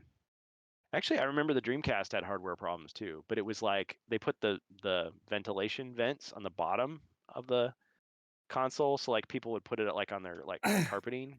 All I remember, the only game I remember playing on the Dreamcast was Jet Set Radio, and I played a game called Seaman. Yeah. With Leonard Nimoy. Seaman. Yeah. Yep. Yep. Well, and before it was called Jet Set Radio, it was Jet Grind Radio. And Japan, it's still called Jet Grind Radio. Yeah, it'll always be Jet Grind Radio to me. But there's multiple games now. There's Jet Set Radio Future, and then you've got from the same people who made those games now made a recent game called Bomb Rush Cyberpunk, which is literally the same graphics, everything. They just made a game, and it looks really good. It plays really good too. I have Jet Grind Radio. I just need to play it more because, like, I mean, it's like, okay, you can, it's like Skitchin, like on the Sega Genesis, but you can go around the city and like you got to graffiti stuff, you got to tag stuff and do tricks, but you're in like rollerblades instead of a skateboard. There's a reason most of my games don't have analog sticks. Yeah. Well, I will agree that, I mean, playing like Quake 3 Arena or Unreal Tournament on a Dreamcast was kind of hard because the analog stick was like on the same side as the D-pad. But there were on games the with analog sticks that don't have DRM or DLC. On the PlayStation and the 360, they moved the analog stick to the center, similar to how it is on the N64. So you could like have two sticks and control it like a dual joystick game. So that's kind of cool. What is it, my KOTOR? I have a classic game that I played forever. KOTOR's got just the original KOTOR. And then I have to pull out all my old classic games from the back over there. But yeah, like a lot of the stuff from the original like Xbox and the original like PS2. Is he saying that he broke his analog sticks? Because on the N64 they broke really easily. I've never broken an analog stick, but getting dry here. To me, no DRM is really effective. You can usually break it pretty easy over time. Well, I was annoyed by like they would release those like emulated game collections where they give you like 60 games or something, and it's like the DRM would be so annoying that you just like uninstall it and just like download MAME or something. So it's like, what was the point? It's like they're trying to give you like, oh, I'm gonna pay money and like do the right thing and pay the developers, but it's like you made it so annoying. I'm just gonna do it. Yeah, I haven't had much luck with those. It's like they're just too underpowered. I would still Yar Nightbird, but I every time I try to hop aboard the pirate ship, it doesn't work for me anymore. I feel like I'm missing the right site now because I used to have those sites, but they don't, like, they're all corrupted and full of viruses now. I feel like I'm on the wrong part of the seas. See, it all depends on how good your manners are. And how big your pocketbook is. Pocketbook is. Yes, Dex. Making me really uncomfortable, Dex. Did you know I have my own book now? Yeah, he is the legend. You will own nothing and be happy. How about if that's the way they want to play it? I will buy nothing and be happy, and they will have no money. They will have no profits, and they will be happy. Indeed. Yeah. Indeed. Yep.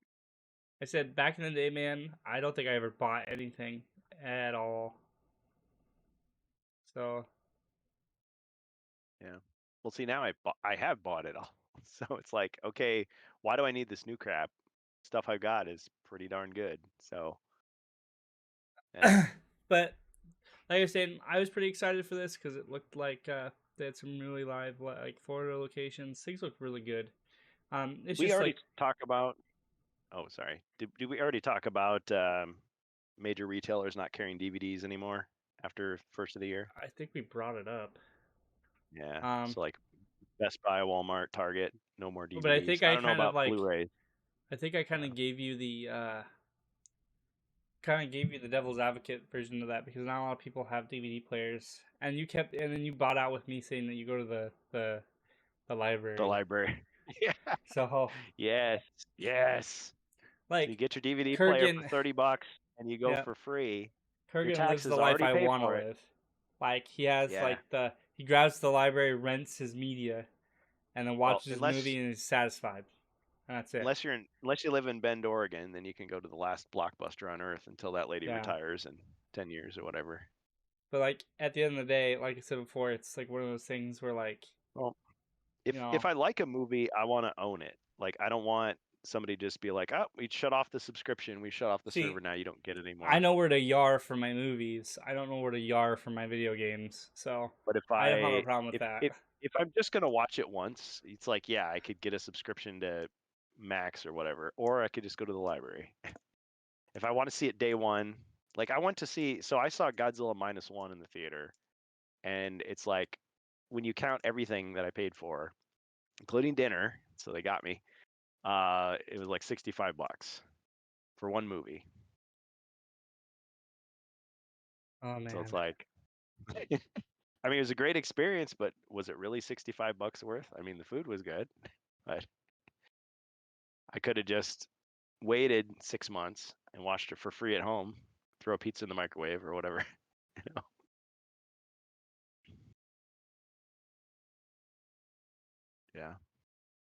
Yeah.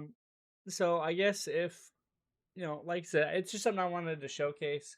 We had another couple of big things if you're wanting to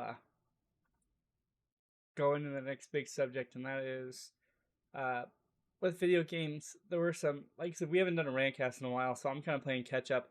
The Joystick Awards and the Game Awards were both out recently, and we had some um, pretty impressive stuff come out of the Joystick Awards. If anyone knows who Troy Baker is. Oh man, I'm trying to find a really good supercut. Yeah. Good It wasn't Lord. it wasn't quite as over the top as I was expecting, but it was a little weird.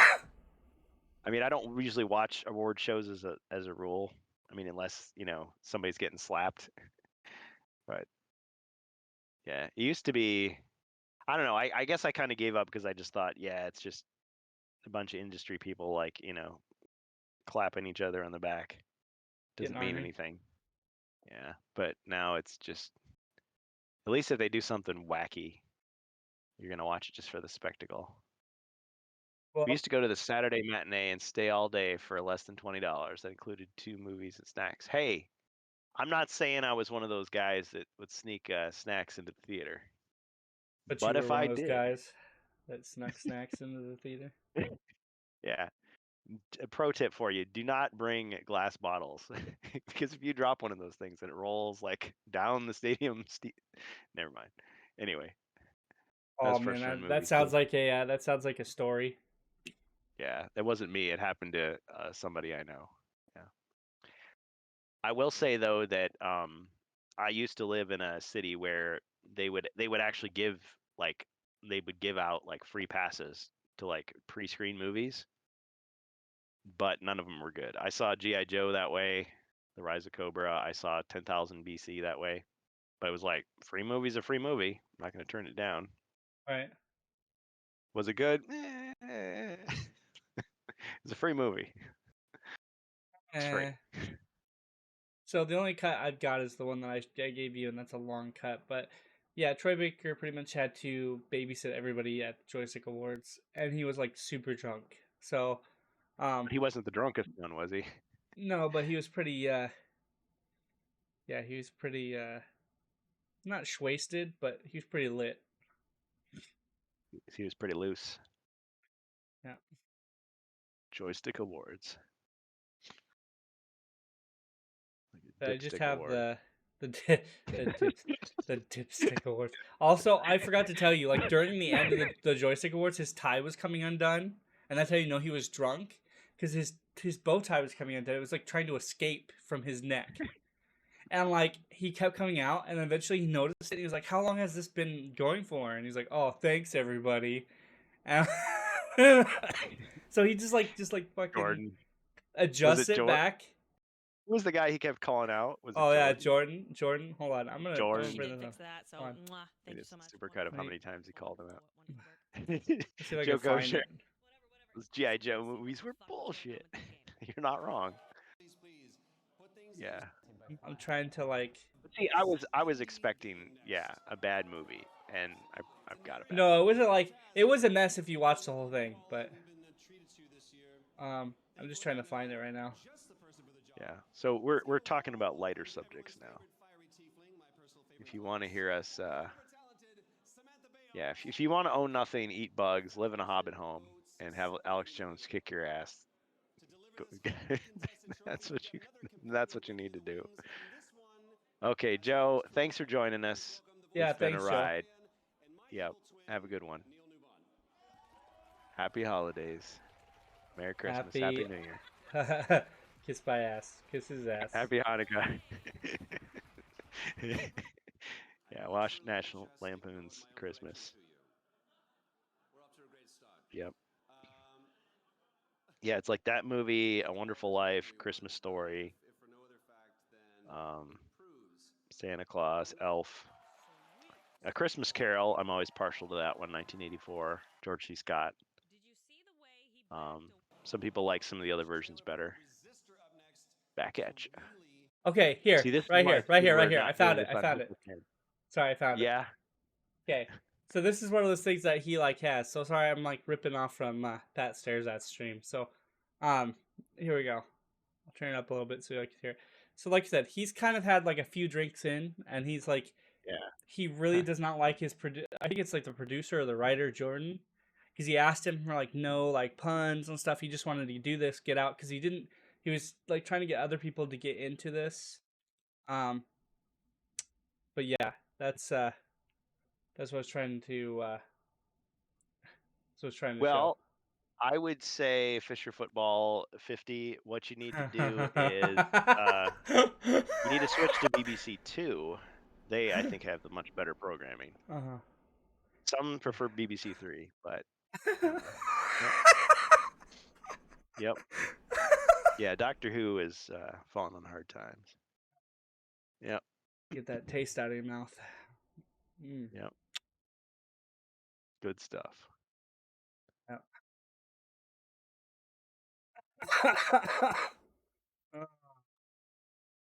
Sponsored by HelloFresh. Gameplay trailer for Resistor up next, which is a wheelie exciting car PG. Jordan, I said no puns. Can't hear it. Are we audio jungling this guy? You can't hear it? I could hear it. You got to play it back at 75% speed so he really sounds drunk. Yeah, I could hear it. Yeah, I can't.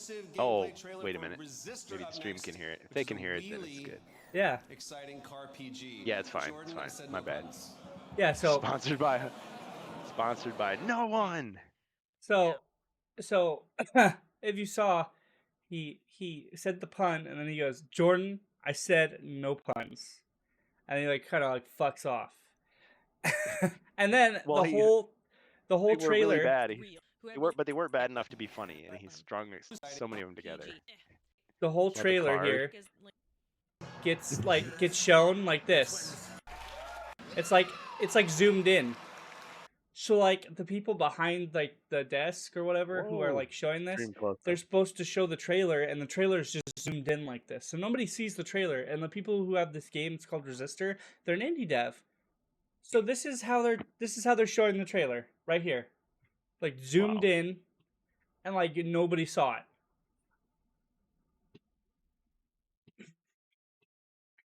Are you professional or not? But yeah. Somebody needed to go Christian Bale on these guys. Oh, indeed. But yeah, that was pretty much the entire time. Yeah, it's one of the editors for these guys.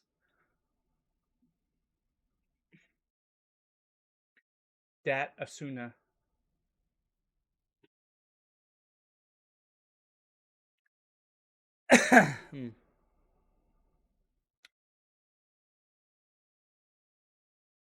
Audio jungle.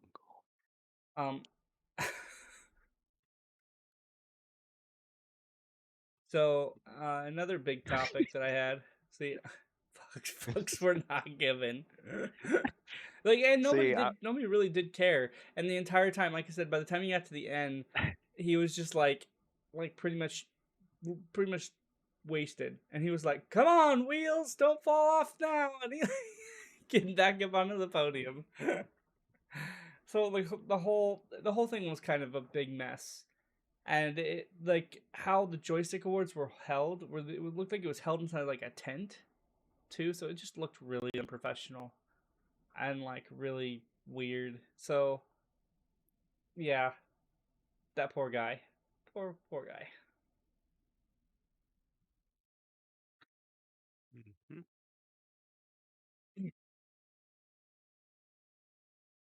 we've talked so much about HeroQuest, I've lost all my topics.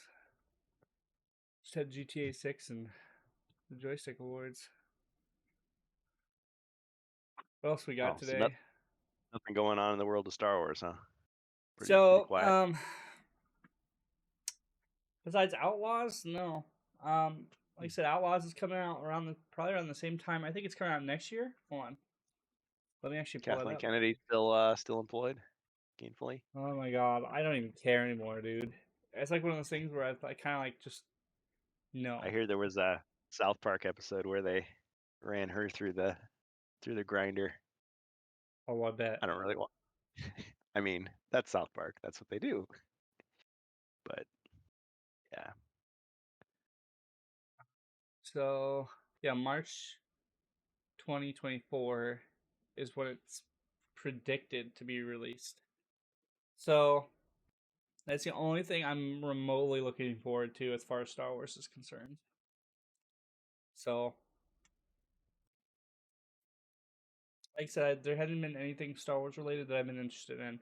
If you want a Star Wars recommendation, watch the stuff that's already out. The good stuff. And you know what the good stuff is. So. Yep. Holiday special. Yep, and that's all I got for you. As far as that goes. Other really good stuff, but like it's we talked HeroQuest for so long. And I was so passionate about HeroQuest. Yeah, hey. And like here I was, I talked to you on the phone. I was like, man, I've got all this stuff and I've got my list. And I'm like looking around for my list because I'm like so congested. I'm so sick. Where'd my list go? Oh, well, we'll have enough HeroQuest to talk to for the stream. Oh, wait a minute, Nightbird. Enterprise is better than you think. It's too bad no Star Trek was made after that. Oof. Well, oof. See, it's been a long time. In hindsight, Nightbird, like, yeah, you think things can't get any worse, and then they get worse. So yes, from that point of view, everything looks a little better over time. That's why I said Star Wars Holiday Special. Because at one time it was like, wow, this sticks out as a sore thumb. Like, I can't believe this is Star Wars. And it's like, I can believe it. There's worse. My time is finally here. I mean, I never watched Picard, but I've heard some things. And I tried to watch Discovery, and it was bad, very bad. So, I mean, I was invested in Enterprise for a while, and I hated the way it ended. There was Manny Koto's season. He tried. He did a lot of fan service. Yeah, I compare the Star Trek Enterprise scenario or situation a lot to like what happened with Star Wars. Like for me, I know it's not identical one for one, and a lot of people would disagree, but I feel like Rogue One, The Mandalorian, Andor, Obi-Wan Kenobi, those were all attempts to use fan service to like win people back that they'd pissed off in other ways. And in some ways it worked, in some ways it didn't. While I'm letting you continue, I just want to insert my opinion there. There were some of those like that you just stated. I'm going to let you finish. I am going to let you finish. But I just want to state that some of those were actually somewhat interesting. They weren't bad. And there are some that I would rewatch because they don't like destroy the canon, and they're not horrible, but I feel like some are just unnecessary. They're just unnecessary. Yeah, it's like if you say I'm gonna sit down, I'm committed to watch Star Wars. Like I'm gonna watch something Star Wars. Okay, well, what do I have to choose from? Well, this isn't as bad as the other thing that I was watching, but it's like, but yeah. If I didn't something know, I'm excited about, like this is great. If I didn't know that Andor was gonna die later on, anyway, that would actually be a really good crime drama. Like that's something relatively new and fresh. Yeah, he does. No. Spoiler. I'm kidding. Anyway, I know that. But like they're greenlighting a season 2, and like I don't mind that. That doesn't bother me because it's. What if he was a clone the whole time? Then it would be bad. Somehow. That's bad. That's bad writing. That's bad writing. Yeah. No. This takes place before then, and it's very obvious that it does. So the multiverse. He goes to a world where Andor was never born to see the difference he made, and he can make a difference again. I'm gonna stop you there. Lower decks requires accepting the rest. Like Ahsoka, I don't think needs to happen. So, but for fans of the cartoon, or will it just ruin those memories? I think we had this conversation already. Sorry. I say that because like to me, Ahsoka died a long time ago, and I think she had her glorious end, her that noble the end. Zoomer generation who really liked the Clone Wars, liked her back, and that's fine. You know, whatever. That's your part of Star Wars that you enjoy, but like, kind of like Ahsoka, bringing back Trinity and Neo for the Matrix. Yeah, like I story really ended. Like, no, we're gonna start it over. Yeah, so like I said, I enjoyed the fact that she had a. I first I hated her, and then like as I watched that series, it warmed up her character, and I'm like, okay, fine. And then she was in Rebels, and I'm like, okay, that's cool. And then she died really nice, got emotional, and then they brought her back at the end of Rebels. I'm like, okay, that's stupid. So, but to me, that's my opinion. I didn't think that needed to happen. So it's like having Ric Flair, like he has a retirement match and his career's over, and then he comes back again, and each time he comes back, he's like older and more beat up, and he's still trying to do it. And he's like, woo, and you're like, just hang it up, man. It's okay. Like somebody he has to gamble though, help you know. Yeah, and he's gotta pay alimony, and yeah, he's got to do what he's got to do. Yeah, you're just afraid he's gonna like die in front of you, and like, no, don't do it. Oh no, Ric Flair's on the ground. Oh god, he's having cardiac arrest. He's okay. Bills to pay, man. Yeah, that's exactly it. The guy has some debts. Yeah, lots of people have come back to do that. I mean, that Goldberg did that. I'm sure Harrison Ford did that. It was a movie. Sure was my wife. Indeed. Yeah. I didn't kill my wife. I didn't kill my wife. It was a movie. Yeah, same with some of the stuff that could be Star Wars. Yeah. Well, hey, if you like Elon Musk and Star Wars, just keep paying those Disney dollars. He's had a little bit too much to eat. We should probably tell him to slim down a little bit. Yep. Too much time in space. Those driverless cars, you don't get a workout. You're just laying in the back eating donuts. Well, it's like swerving around pedestrians. I probably shouldn't joke about that. Ooh. Those AI have feelings. They do. But hey. You gotta say what you gotta say about that AI, bro. Yep. Soon we'll be replaced by AI. Just a joke about Harrison Ford coming out shaking as he tried to shuffle his walker down the road. I hate Nadies. You missed the scene where Ahsoka escapes in the cave from Vader. Maybe I did miss it. But like I said, man, the episode that I had, it just like shuts the thing, like the pyramid thing shuts. And like, she's gone. It just insinuates that she dies. And to me, that would have been perfect. Perfect ending. See, as a character that's not part of the actual like original trilogy, just takes care of it. Okay, can I say something about Obi-Wan? Dude, you're supposed to say, I don't want to hear any more. I don't want to hear any more about Obi-Wan. Okay, when Reva gets run through, and she's like laying there dying, like which time? Because she gets run through like 3 times, bro. But it's like this girl's fucking got God mode on. She has SV cheats _1 on. Like what's wrong with ending it there? It would have been fine. But then they're like, no. And then it's like, oh, you got stabbed, I got stabbed. Everybody got stabbed with a lightsaber. It's great. Okay, and I hate They to always say it triple because dungeon. Like, oh she's man. really trying with that character. I'm not. I don't mean to like diss on the actress. Her character sucks. That's what I'm saying. Is Yep. like her character gets run through like 2 or 3 times, and the last time she gets fucking stabbed by the Grand Inquisitor.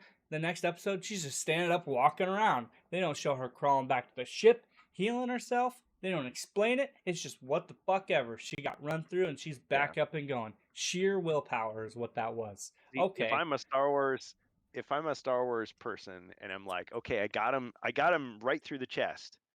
Like I'm taking another swing just to make sure. I'm not gonna. Well, that obviously finished them off. That surely killed them. It's like so they can show violence but not have any consequences for it. Like, there were some whatever. decent scenes, Bohemius and Obi-Wan. I didn't mind it because I like Obi-Wan. So, but they, like I said, they really tried hard with a character that I think, like, trying to add new characters in the Star Wars canon, I think is Disney's thing because they want their own like spiel and they want toys to want sell. Leave their stamp on it. So, yeah, exactly. It felt like I community think, theater. With... Yeah, I think that Reva was ham-fisted into. It just. I've had this problem ever since Force Awakens, and I'm not just saying this because I'm an old curmudgeon, although that's also true. Is that it feels like they're bringing in, they're bringing in kids to like LARP as Star Wars characters. Like that's what it feels like, as opposed to, they actually made a new character. Yeah, and like I said before, the Grand Inquisitor, the guy who played him, didn't even read up on his character.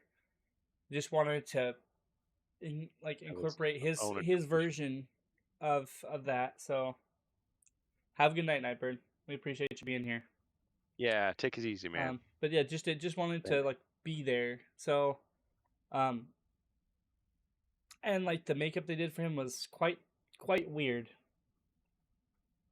So, but yeah, I think that I thought his character was all right. I was surprised when they killed him off, but then I was disappointed when they're like, it's like, oh, you got stabbed in the chest with a lightsaber too, huh?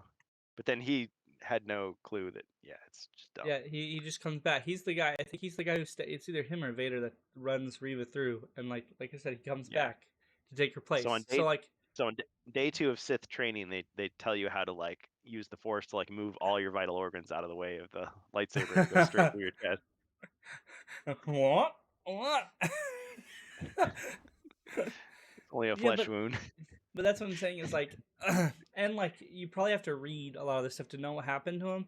But like a lot of this shit, like the stuff with Maul, I think Maul's downfalls in Rebels or something like that. I can't remember, but and then like I don't know what happens to the Grand Inquisitor. I don't know what happens to any of the Inquisitors because they kind of disappear around that time. Yeah, I think Vader eliminates the rest of them, but like, yeah. Well, I always thought I remember when the prequels came out, and as soon as they announced the cast and everything, people were like, "Oh, so all these characters are going to die on screen." It's like, no, why would that be true? So the galaxy is a big place. You could make up some explanation of why they're not in the other movies. But yes, you're always going to raise that question of, okay, you created all these supposedly important characters, and now why do we never see them again? Some makeup. I mean, what's Jar Jar Binks? What's Jar Jar Binks been doing this whole time, right? Because he never died. He's still around. Maybe he got eliminated during the Sith or the Empire's takeover. Maybe he got plastic surgery. He identifies as a human now. He took the training. He became a Jedi. He passed the trials, and now people like him. He's like popular. Maybe it could happen. Welcome home, Jar Jar Binks. All is forgiven. I hate when, oh my god, the makeup do all the Inquisitors. Yeah, they look like cosplayers. Maybe I've seen too many Star Wars cosplayers, but either the cosplayers have gotten that good or the costumers have gotten that lazy in the official multi-billion-dollar Disney productions. It's like they want it to be the next Marvel. I mean, even though they own that too, it's like they want, like, everybody gets a chance to direct a Star Wars show. Everybody gets a chance to guest star in a Star Wars show. Like it's Yep. just something everybody does. Jar Jar is a street clown now. Canon. Yep. Yeah, I mean, as silly as that Darth Jar Jar conspiracy thing was, that would have been more interesting than what it turned out to be. It's I thought crazy. the cheesiest line was, "Once more, the Sith will rule the galaxy, and we will have peace." And then you And get, to let you know, when Santa squeezes his fat white ass down that chimney tonight, he's gonna find the jolliest bunch of assholes this side of the nut house. Like I said, I'm just inserting these in every day. So there you go. There's another one. oh, well, she wrapped her cat. I probably should stop yelling. It's getting late.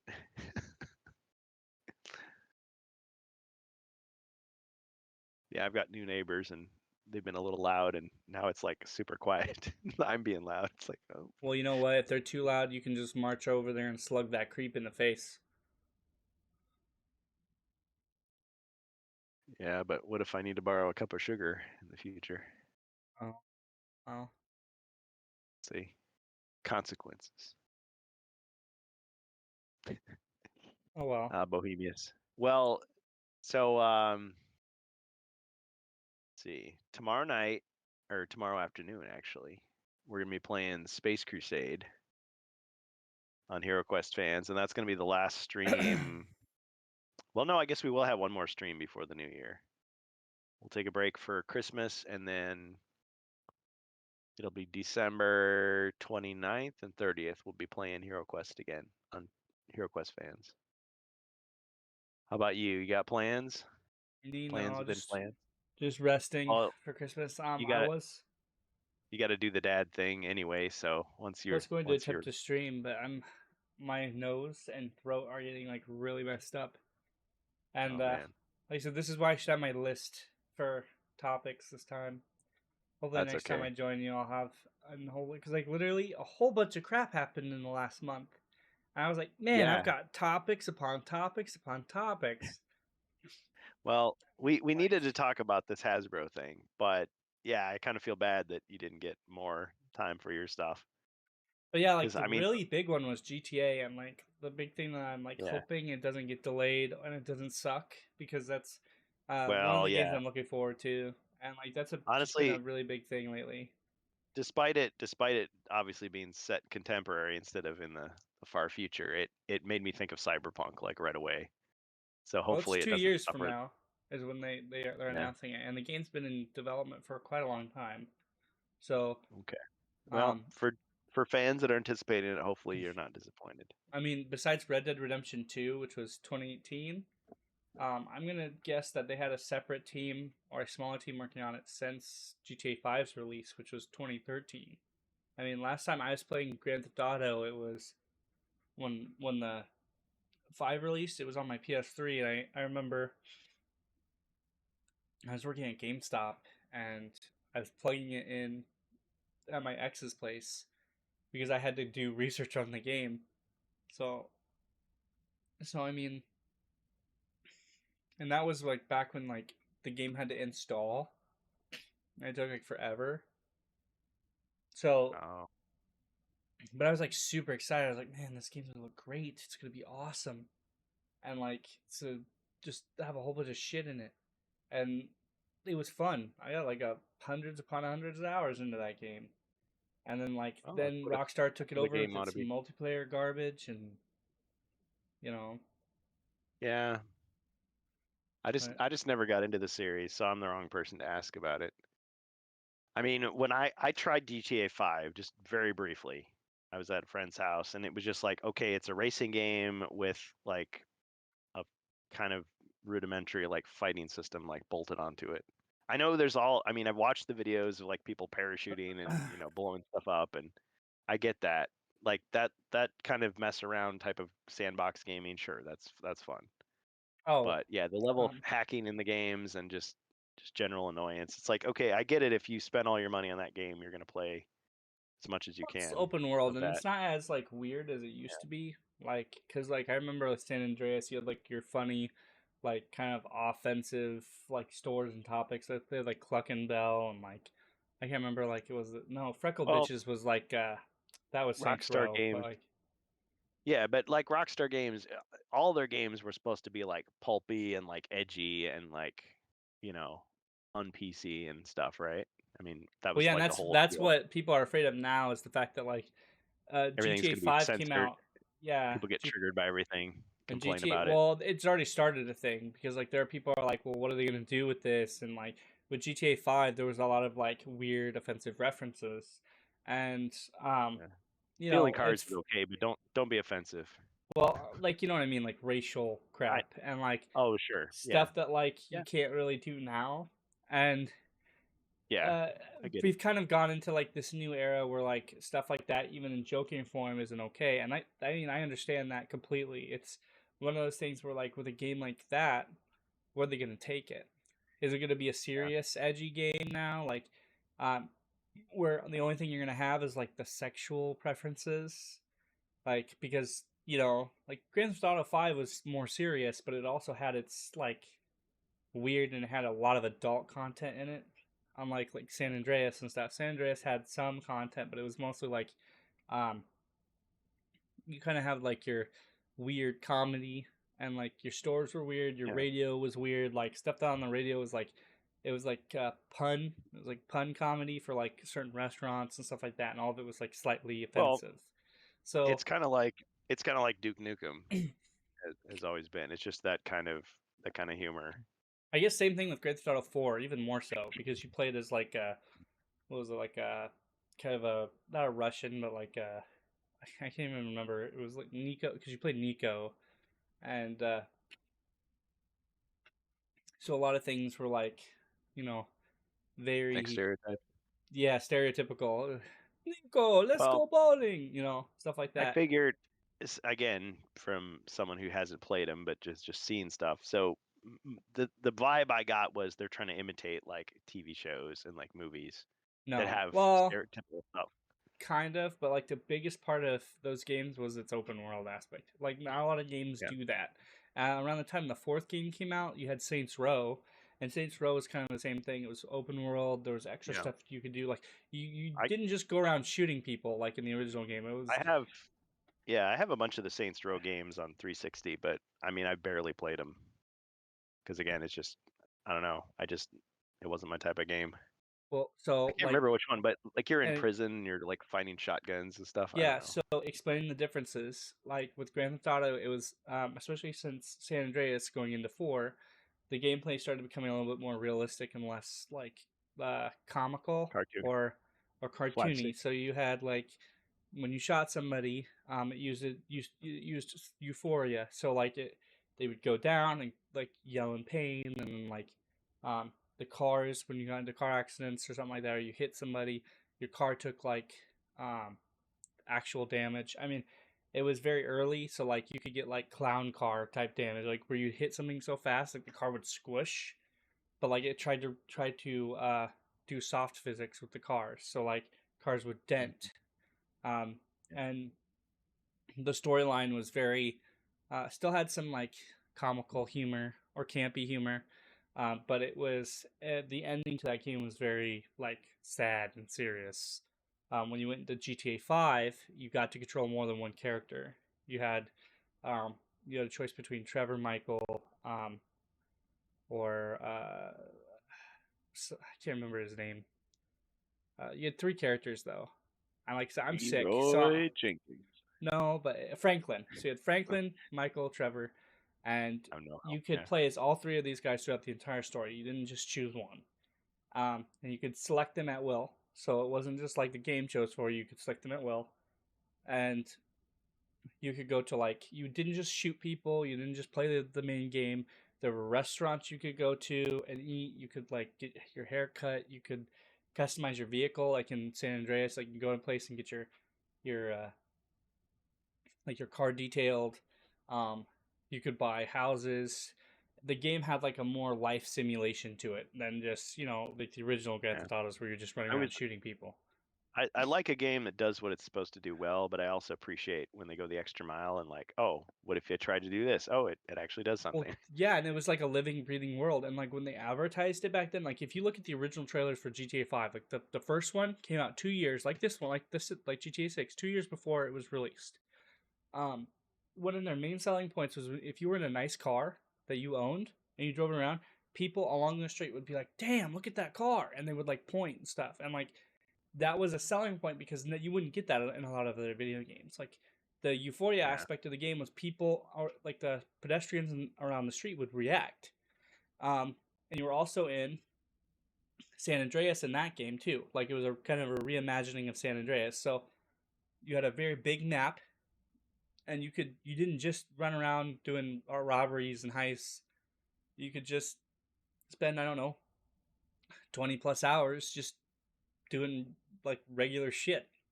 Go in your house, watch TV, like drink, you know. And I, you know, to me that kind of like gets me. Like you're in an open world, there should be open world stuff to do. Like I'm really, you know, I'm really disappointed that Melon Jam isn't a real person. Sorry, just had to say that. Go ahead. Oh, yeah. But yeah, like so, and that's kind of like what I'm looking forward to in this. Like if you look at Vice City in this game, it is booming with people. It is crowded. It looks like a legit full city because like we have not been able to replicate that. If you looked at GTA 4, it was supposed to be kind of like a New York or Manhattan sort of vibe.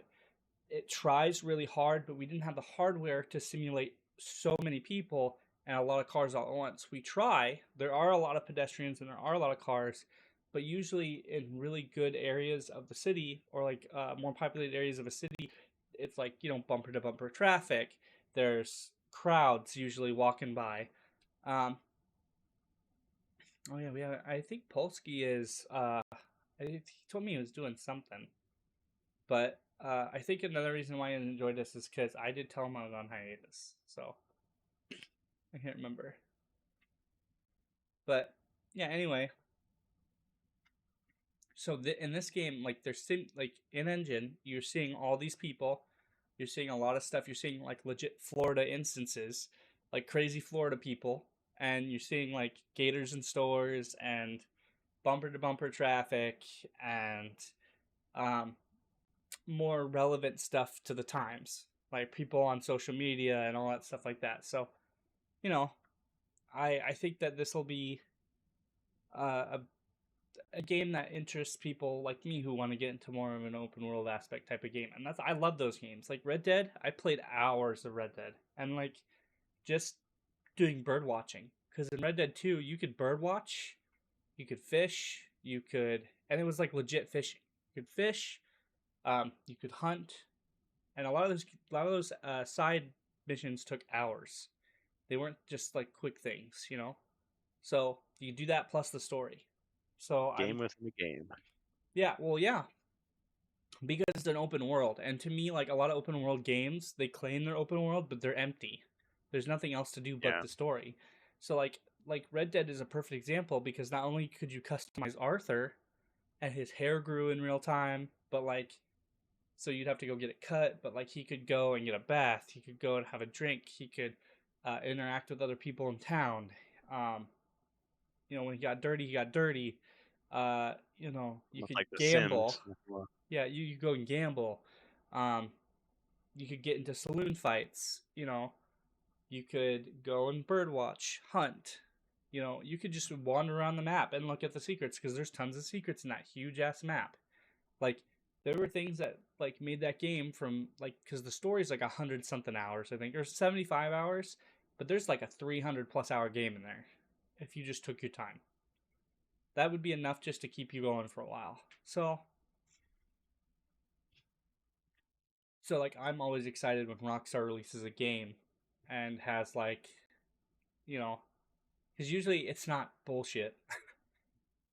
And it usually takes up a good chunk of my time. I'm not asking for like video games every 2 seconds, or I'm not looking for a new game. Like this one will usually they usually hold my attention. And if they have all that extra stuff in there that keeps you playing, as opposed to like, there's nothing wrong with like having more than one game that you play. But yeah, you invest it all this time, and it's like, okay, I'm going to play this game for 40 hours or 2 weeks or whatever, and then I'm going to move on to some other game. But yeah, they keep you going. Well, like when I find a good game, I tend to just keep playing it. Well, yeah, and that's what I'm saying. Is like, yeah, I mean, you the can have top multiple games that I've games, but enjoyed, I've played for years. But usually I do the single player, and then I've got multiplayer. There's usually something that holds your attention, is what I'm saying. Like some people will, or if, like for me, usually there's a game that I'll beat and like maybe I'll replay it later. But like with like Cyberpunk has an open world now. It's pretty stable. They've worked on it. It's had an expansion done. It's not like hilariously glitchy. It can be glitchy, but like, but I'm still playing it. You know, I'll still come back to it every now and then. GTA 5, I played it like 2 or 3 times before I dropped it and did play it again. And then I picked it back up not too long ago. But yeah, like, it's not a bad game to play. Like the main single player story is nice and there's stuff to do. So, it's just now it's a little dated. So, you know, there's not, as opposed to like some like bigger games, they might grab your attention more. So, and like it's saying, like, you know, to you, like this is coming from like us who play like Unreal Tournament shit. Like, but I'm more talking about like the general public. People like if I'm buying like a cheaper game, and it doesn't hold up to its expectations, usually I'm moving on. So yeah. But there hasn't been a Rockstar game that hasn't held my attention. So hopefully the track record keeps going. Yeah. You know, it's like, you know, it's kind of this expression, you know. You when you play a game, you gotta say, I love it here. You don't gotta put your coat on to go to the bathroom, and your house is always parked in the same place.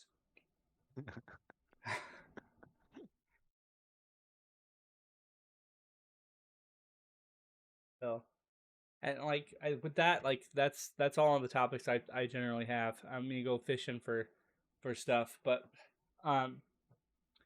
if I join you next week, I'll have my list and I'll be ready to go.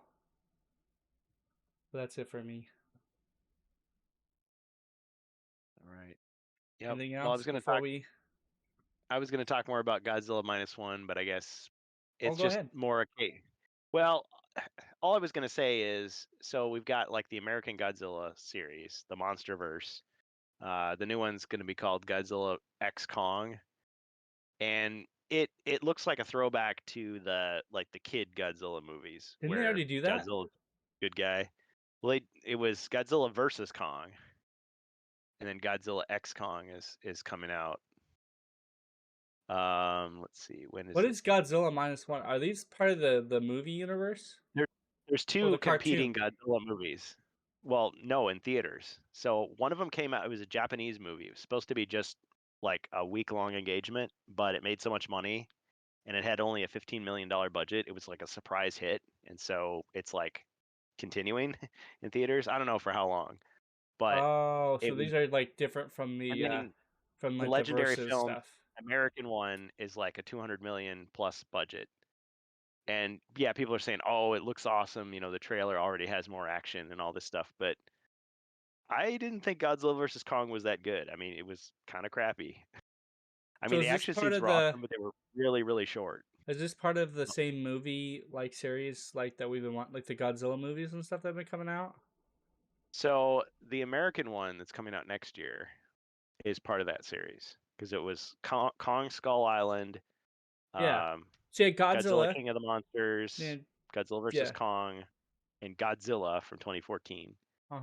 And then the Japanese made Shin Godzilla, which was made by the same guy that made Neon Genesis Evangelion. Okay. And there was no sequel to that, so they made another standalone Japanese movie called Godzilla -1, which is like a prequel, but it's not officially tied to the other ones. So it's like a competing Godzilla, because Toho owns Godzilla. Yeah. But they also licensed it out. It looks like the same design as like the one they've got in the American movies. It's similar, but it's different. Similar but different. Like it really looks the same. If you look at the American Godzilla, his face is more like, it looks more like a porpoise, like on a crocodile body. whereas the Japanese one, it looks more like Godzilla Final Wars, except it's CG. It's not a guy in a suit. So these have no real ties to each other. No. It's just a Japanese Godzilla movie. Yeah. Okay, and so this one, I saw Godzilla it. X Kong, is supposed to be a sequel to -1 then? No, it's supposed to be a sequel to Godzilla vs. Kong. Okay. See, there's so many fucking Godzilla movies now. I I've know. like lost track. Well, yeah, but Godzilla -1 basically was like supposed to be a prequel to the first Godzilla from 1956. So it's Are like they getting the original cast back then? Or well, what? no. I mean, it's like post-war Japan. You know, they see Godzilla for the first time, then he mutates and he gets bigger and bigger. And I won't spoil it, but it's like, well, it has a lot of callbacks to the first movie. So it's So like these are if you completely want different people. completely different people, yeah. The only thing So, that's the same is what? it's all from the same IP. It's The the Godzilla fuck? multiverse. But like there were whole Yeah. characters in Godzilla vs. Kong. Like there were people. Oh my god, I hate that. They didn't sign on any of the same cast. Well, no, wait. No, the newest one, there's the little girl that is deaf. She's in it. Oh, She's in the okay. trailer. I don't know about any of the other cast, but I know because a lot of the well, I guess they didn't kill off all the characters, but in Godzilla King of the Monsters, they killed off several of the characters. You talking about Spoilers. King of the Monsters? Did I miss a movie? Okay. Legendary Godzilla 2014, right? Where he's Hold barely on. in the movie. Hold It's on. about No, Bryan that's Cranston. the sequel. That's the sequel to Godzilla. Yes. Bryan Cranston and all that crap. Yes, I know. Yeah. Okay. And Hold on. Kong Skull Island with You're going too fast. You're going too fast. Too fast. Simmer down. Simmer down. Okay, hold on. What versus? Because I know the guy from Kick-Ass is in these movies, right? And then you got Alexander Skarsgård and stuff in the shit. Like I haven't seen these movies in years, man. Since probably before COVID. Or when was Kong versus Kong? It was 2021. So last time I saw these movies was 2 years ago. So much shit has happened in 2 years ago. Like so I would say they introduced Kong, they introduced Godzilla, so they each have their own movie, right? Yep, and I know about that. I've seen Kong Skull Island. And then they did Godzilla King of the Monsters, where it was Godzilla plus a bunch of other creatures. So I've seen all of these. Just letting you know. It's just and they did Godzilla versus Kong, which was the most recent one. They have their fight. Yeah. Mecha Godzilla's in it. Okay.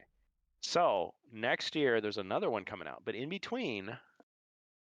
So after the legendary Godzilla, Japan, Toho, the original owners of Godzilla, they made their own movie, and it was just like a special engagement. They showed it in the US. Chan's in all of them, and so is Dan Stevens. Huh. Yeah, so they had Shin Godzilla, which set itself up for a sequel, but we never got a sequel. They did make a movie called Shin Ultraman, which was kind of an unofficial sequel to Shin Godzilla. But then completely unrelated to that, they made another movie this year, Toho did, called Godzilla -1. And it was just a surprise hit over here because they thought, oh, they don't make any money, you know, just some hardcore fans in the US watch it and then that's it. And then it goes to video. God, man. The fuck? So people were saying, okay, so they made all this profit off of like a $15 million movie versus like, you know, 200 plus. I don't know. So many Godzilla movies. I want to say the funny thing is though that I'd always thought, I don't know if it's true anymore, but at one point the 1998 Matthew Broderick Godzilla that everybody like says is the worst actually made the highest profit in the US. You want to know why? Merch. Yeah, it was hyped to the moon. I mean, it was the episode first 1 level of advertising. Well, yeah, everywhere. it was the one. Size matters. Size does matter. Godzilla's coming to eat your burger. Well, it's the first. It was the one. It was the first Godzilla movie to hit the U.S. if I remember right, like the one made here, and it was made here. Yeah, because you had Godzilla in 1984. I had never heard of Godzilla around that time. I was so young, and my friend was like playing that stuff on Game Boy, so that was my first exposure to it. And it was awful. Oh man, I loved Matthew Broderick. Yeah. So, it made. Hold on, because I can actually help you with this. I think that's when I got addicted to bad movies, because I read Leonard Maltin's video movie guide from 1985, and there were so many Godzilla movies in there where he was just like making wisecracks and like giving him like half a star and like 0 stars, like turkey. And I was like, oh, I gotta watch this. It can't be that bad. That's And I was bad. like laughing out loud. I loved them. They were So great. it was to me. It wasn't like it wasn't awful. It just like because it had like to me it had like some decent cast members in it, but like it was just really cheesy. It wasn't what it was hyped up They were to be. cheesy. So Godzilla tended to it would go back and forth between like, you know, some deep message about like anti-war, you know, save the planet, everybody needs to work together kind of thing. But then it was just, and schlocky, just like pro wrestling style fights of guys in rubber suits with lots of because you had explosions. like Power so you had Rangers, like you had spectacle. John Reno, you had Matthew Broderick, you had Gene Mira Reno, Patillo, and hold on, Yeah, good- and then you had Hank Azaria, which okay, all four of these motherfuckers are like huge '90s and '80s stars. Yeah. Like, It was so star-studded really great for the time. cast. Yep. And then you had Kevin Dunn, which was another big one. Michael Charles Lerner. And like I said, all these people were people you saw, especially me, like as a kid, you saw them in something. Small Soldiers. I saw fucking Hank Azaria. I saw him in a ton of shit, and I can't even think of it right now. But like, he was in a lot of stuff. Yeah. Just trying to pull something like right now, and like it's. I didn't see, since I was such a like snobbish Godzilla fan at the time, I didn't watch it. Like I didn't watch it until like many years later. So like I saw it probably on VHS, and I was like, oh, Monty I Python, can see why he was in Monty Python. Got so much fun made of it. But he still, was in a lot of made stuff. a lot of money. So I'll even get you on this one. So it made, they had a budget of 130 to 150 million, and its box office was 379 million. But it ruined the relationship between the U.S. and Toho, that they did not want another Godzilla made here in the U.S. for a long fucking time. Yeah. So they made like a dozen Godzilla movies only in Japan. Yep. And then so like finally, Godzilla... almost. Oh no, well, there was one exception to that. Godzilla 2000, because I remember that came out here, but it was made in Japan. It was Toho. Godzilla 2000. But it was just released here, but it wasn't made here with an American director. Like the IP was given to us for use. So it was Godzilla by Toho, made here in the U.S. And like, so Legendary must be doing a good job, because they've continued to make these now. Yeah, because a lot of like the big nerds and stuff are like all about it. And Big G, the big guy. Yeah, it was. So it's like Godzilla, like Tokyo, SOS. Let me Godzilla versus Mega. Let me pull out just Godzilla 2014 real quick. So what did I tell you the box office was? 374 million. Yeah. So okay, hold on. Godzilla 2014 had a budget of 160 million, and I'm about to slam you out of the park on that one, bud. Its box office was 529 million. Wow. Now, granted, 1998 and 2008. So we're looking at 16 years later, maybe. Yeah. So you're probably looking at 16 years later. There's probably some inflation differences, but like that's a pretty decent amount. And granted, even if it was close to the same due to inflation and whatnot, you're still looking at like the fact that it got a better overall. Like, usually the rule is what they just double production budget to get a good idea of what they need to break even and then make a profit. Yeah, and the budget was more, but it was spent more on the film, I think, and less on merch. They still sold merch, but not like I said, man. Godzilla, like 1998, it was on cups. It was on every Happy Meal. It was on like fucking billboards. It was everywhere, bro. You couldn't those rubber Godzilla toys were the best. Those final models.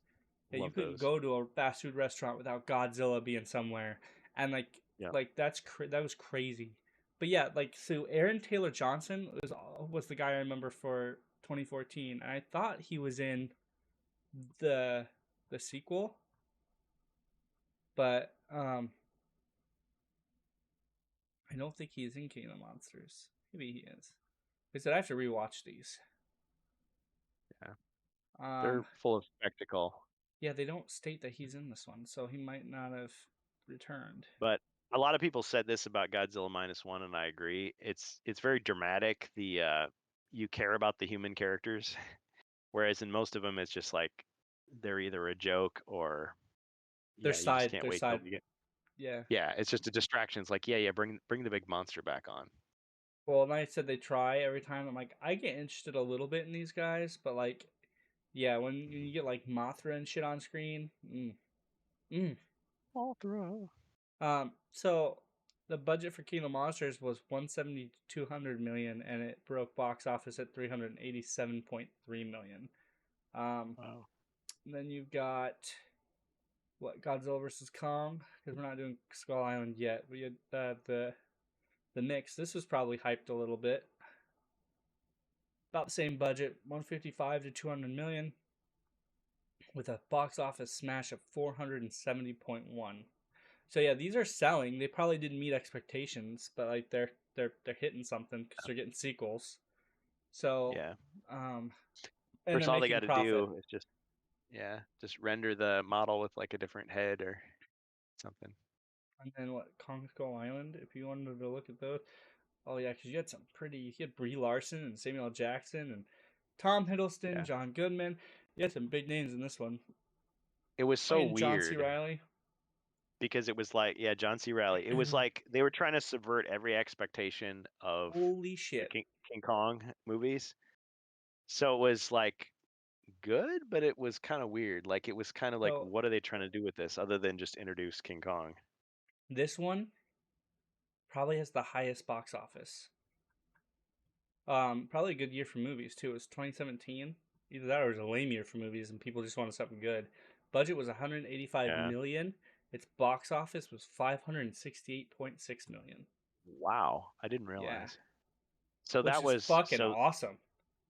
And that kickstarted the whole thing, because wasn't that the first one, or was Godzilla first, or was no, Skull Godzilla Island? first. Godzilla was first because you had Godzilla in 2017 or 2014. Then you had Kong in 2017. Then you had Godzilla King of the Monsters. Right. Then you had Godzilla vs Kong. Yeah. So I remember thinking that Godzilla Legendary was fine, but I wanted to see more of Godzilla. Like I felt like he was barely in it. You might have to look up the budget. Yeah. Because I feel what about Pacific Rim came out around that time, and I really liked that movie. All right. Hey, the you might want to. Was not very good though. While I'm doing that, you might want to fact check the budget, because I feel that the budget might be Box Office Mojo. Usually, what I go to. Yeah, the budget might be a little off because like all those big names and that they had 180 plus million for the budget, but like everybody else had like for Skull Island, or which one? For Skull Island, yeah. Okay. Box Office Mojo claims 185 million for budget. Okay, so that it's pretty accurate. Whatever then. And that's weird because you 568,652,812 because like Sam Jackson had some pretty good screen time in there. So did fucking John Goodman, all the big names, and I was thinking like maybe they paid good money for them, but whatever. So Guillermo del Toro made Pacific Rim. It had this was 2013. I thought this was 2014. Damn. Yep. Yeah, it's probably because I watched this like forever afterwards. I didn't watch this immediately when it came out. I didn't see it in theaters. I wished I had. This had Idris Elba in it too. Damn. Yep. Canceling the Apocalypse. Yeah, 190 million for that budget, and then 411 million for 411 for worldwide. The box office. Wow. So still made it. Yep, barely. I should probably be showing this on the podcast, but just talking about Cast. Isn't Facts and Figures Cast. Yeah, man. Numbers that's crazy. Because that was when I remember when I was talking to somebody. I used to be talking to people about like big movie buffs, right? Like they used to do films around that time, and like there was a guy who was like 2015 is going to be a great year for movies, and this was when the big Marvel boom was happening. So yeah, that was like the fall of big entertainment, like the beginning of the fall for big entertainment. Because man, I would have wished we would have like still been in like the Pacific Rim days, when like you still had like mildly good movies that were still coming out, like new ideas and shit. Yeah. You ever seen The Long Kiss Goodnight No. with Gina Davis and Samuel L. Jackson? Yeah, I just started watching that. 1996? No, I haven't Yep. seen it, but It's kind of like The Bourne Identity, except it's Gina Davis. oh shit. Yeah. I'm looking at it now. I haven't seen the whole movie yet, so I can't tell you my full opinion, but so far it's sucked me in. But I started it pretty Rennie late at night. Harlan, huh? Get it through it. Oh, 95 million in the box office. Although it's only 65 million in the budget. Yep. Yeah, they say movies are more expensive to make than ever, Oh yeah, probably. but I think it's because of all the marketing and they're trying to open it like everywhere. And yeah, because they've got CGI to do everything now. And I don't know, like after all those strikes in Hollywood, like how is that going to affect things moving forward? Who knows? Rennie Harlan did Deep Blue Sea and Cutthroat Island and Die Hard 2. All I remember about Deep Blue Sea is Samuel L. Jackson getting eaten by a shark. That was the meme. Spoilers. Legend of Age. He did 12 rounds. The Covenant. He did some good ones, or Reinhardt did some good ones and some bad ones. So I wasn't a huge fan of Exorcist: The Beginning, and never saw it. you know, Ooh. but Ooh. I've only seen the first Exorcist. Also Nightmare on Elm Street 4. The Dream? No, that was 3. Freddy's? No. No, Dream Masters 4. Yeah. Dream Masters. Okay. I don't think I've seen that one. I've seen the first. I saw the first 3. I saw Freddy's Dead: The Final Nightmare, and then Wes Craven's New Nightmare. Then also as they go, he has not a huge career. The Misfits. Then you've got. Then that's with Freddy Pierce. versus. That's with I think Pierce I saw Freddy Brosnan. versus Jason, but I don't remember anything about that movie. But all these movies he's making are like, they look like overseas. You've got Legend of the Ancient Sword. You've got Bodies at Rest, which is looks like a Chinese film. The Misfits, which is Pierce Brosnan in his like old age doing an action movie. You've got Reunions 3 Singles Cruise, which is a poster. It looks like it's in Swedish. The Strangers, Chapter 1, Chapter 2, and Chapter 3, and then something that's called The Bricklayer, which is coming out. So it doesn't look like the career's looking too promising here in the U.S., but I don't know. Could be wrong. But yeah.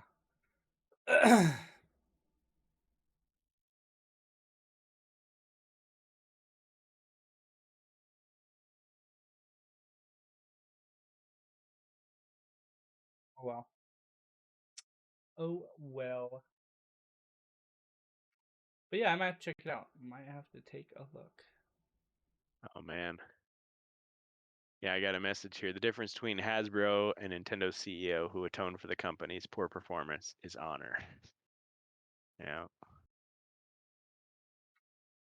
Yeah. Yeah, one other person thought that maybe it had something to do with HeroScape, but we don't have any proof of that. Sorry, no, we already covered. We could do a whole nother rant cast, like probably in a few days. Well, on this whole subject, but we won't. We'll take a break. We'll take a little break, and with we'll be back. We'll probably end it. We're at the 3-hour mark anyway, so we'll probably end it until next time. Good rant cast.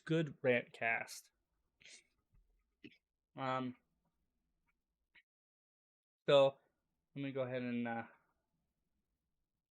we'll kind of start off the ending music here. All the best to Ric Flair, wherever he is. So, Nature Boy. with that, we want to thank everybody for watching or listening. If you're listening at home, have a good rest of your night. Enjoy the holidays. If we don't catch you then, have a Merry Christmas, Happy Hanukkah, whatever you do. Happy holidays. And we'll catch you guys next Rantcast. We'll keep you posted on our Discords. Thank you, everybody. Have a great night. We'll catch you next time. Oh, and with that, I'll give you the one last quote. Merry Christmas. Shitter was full. Rantcast.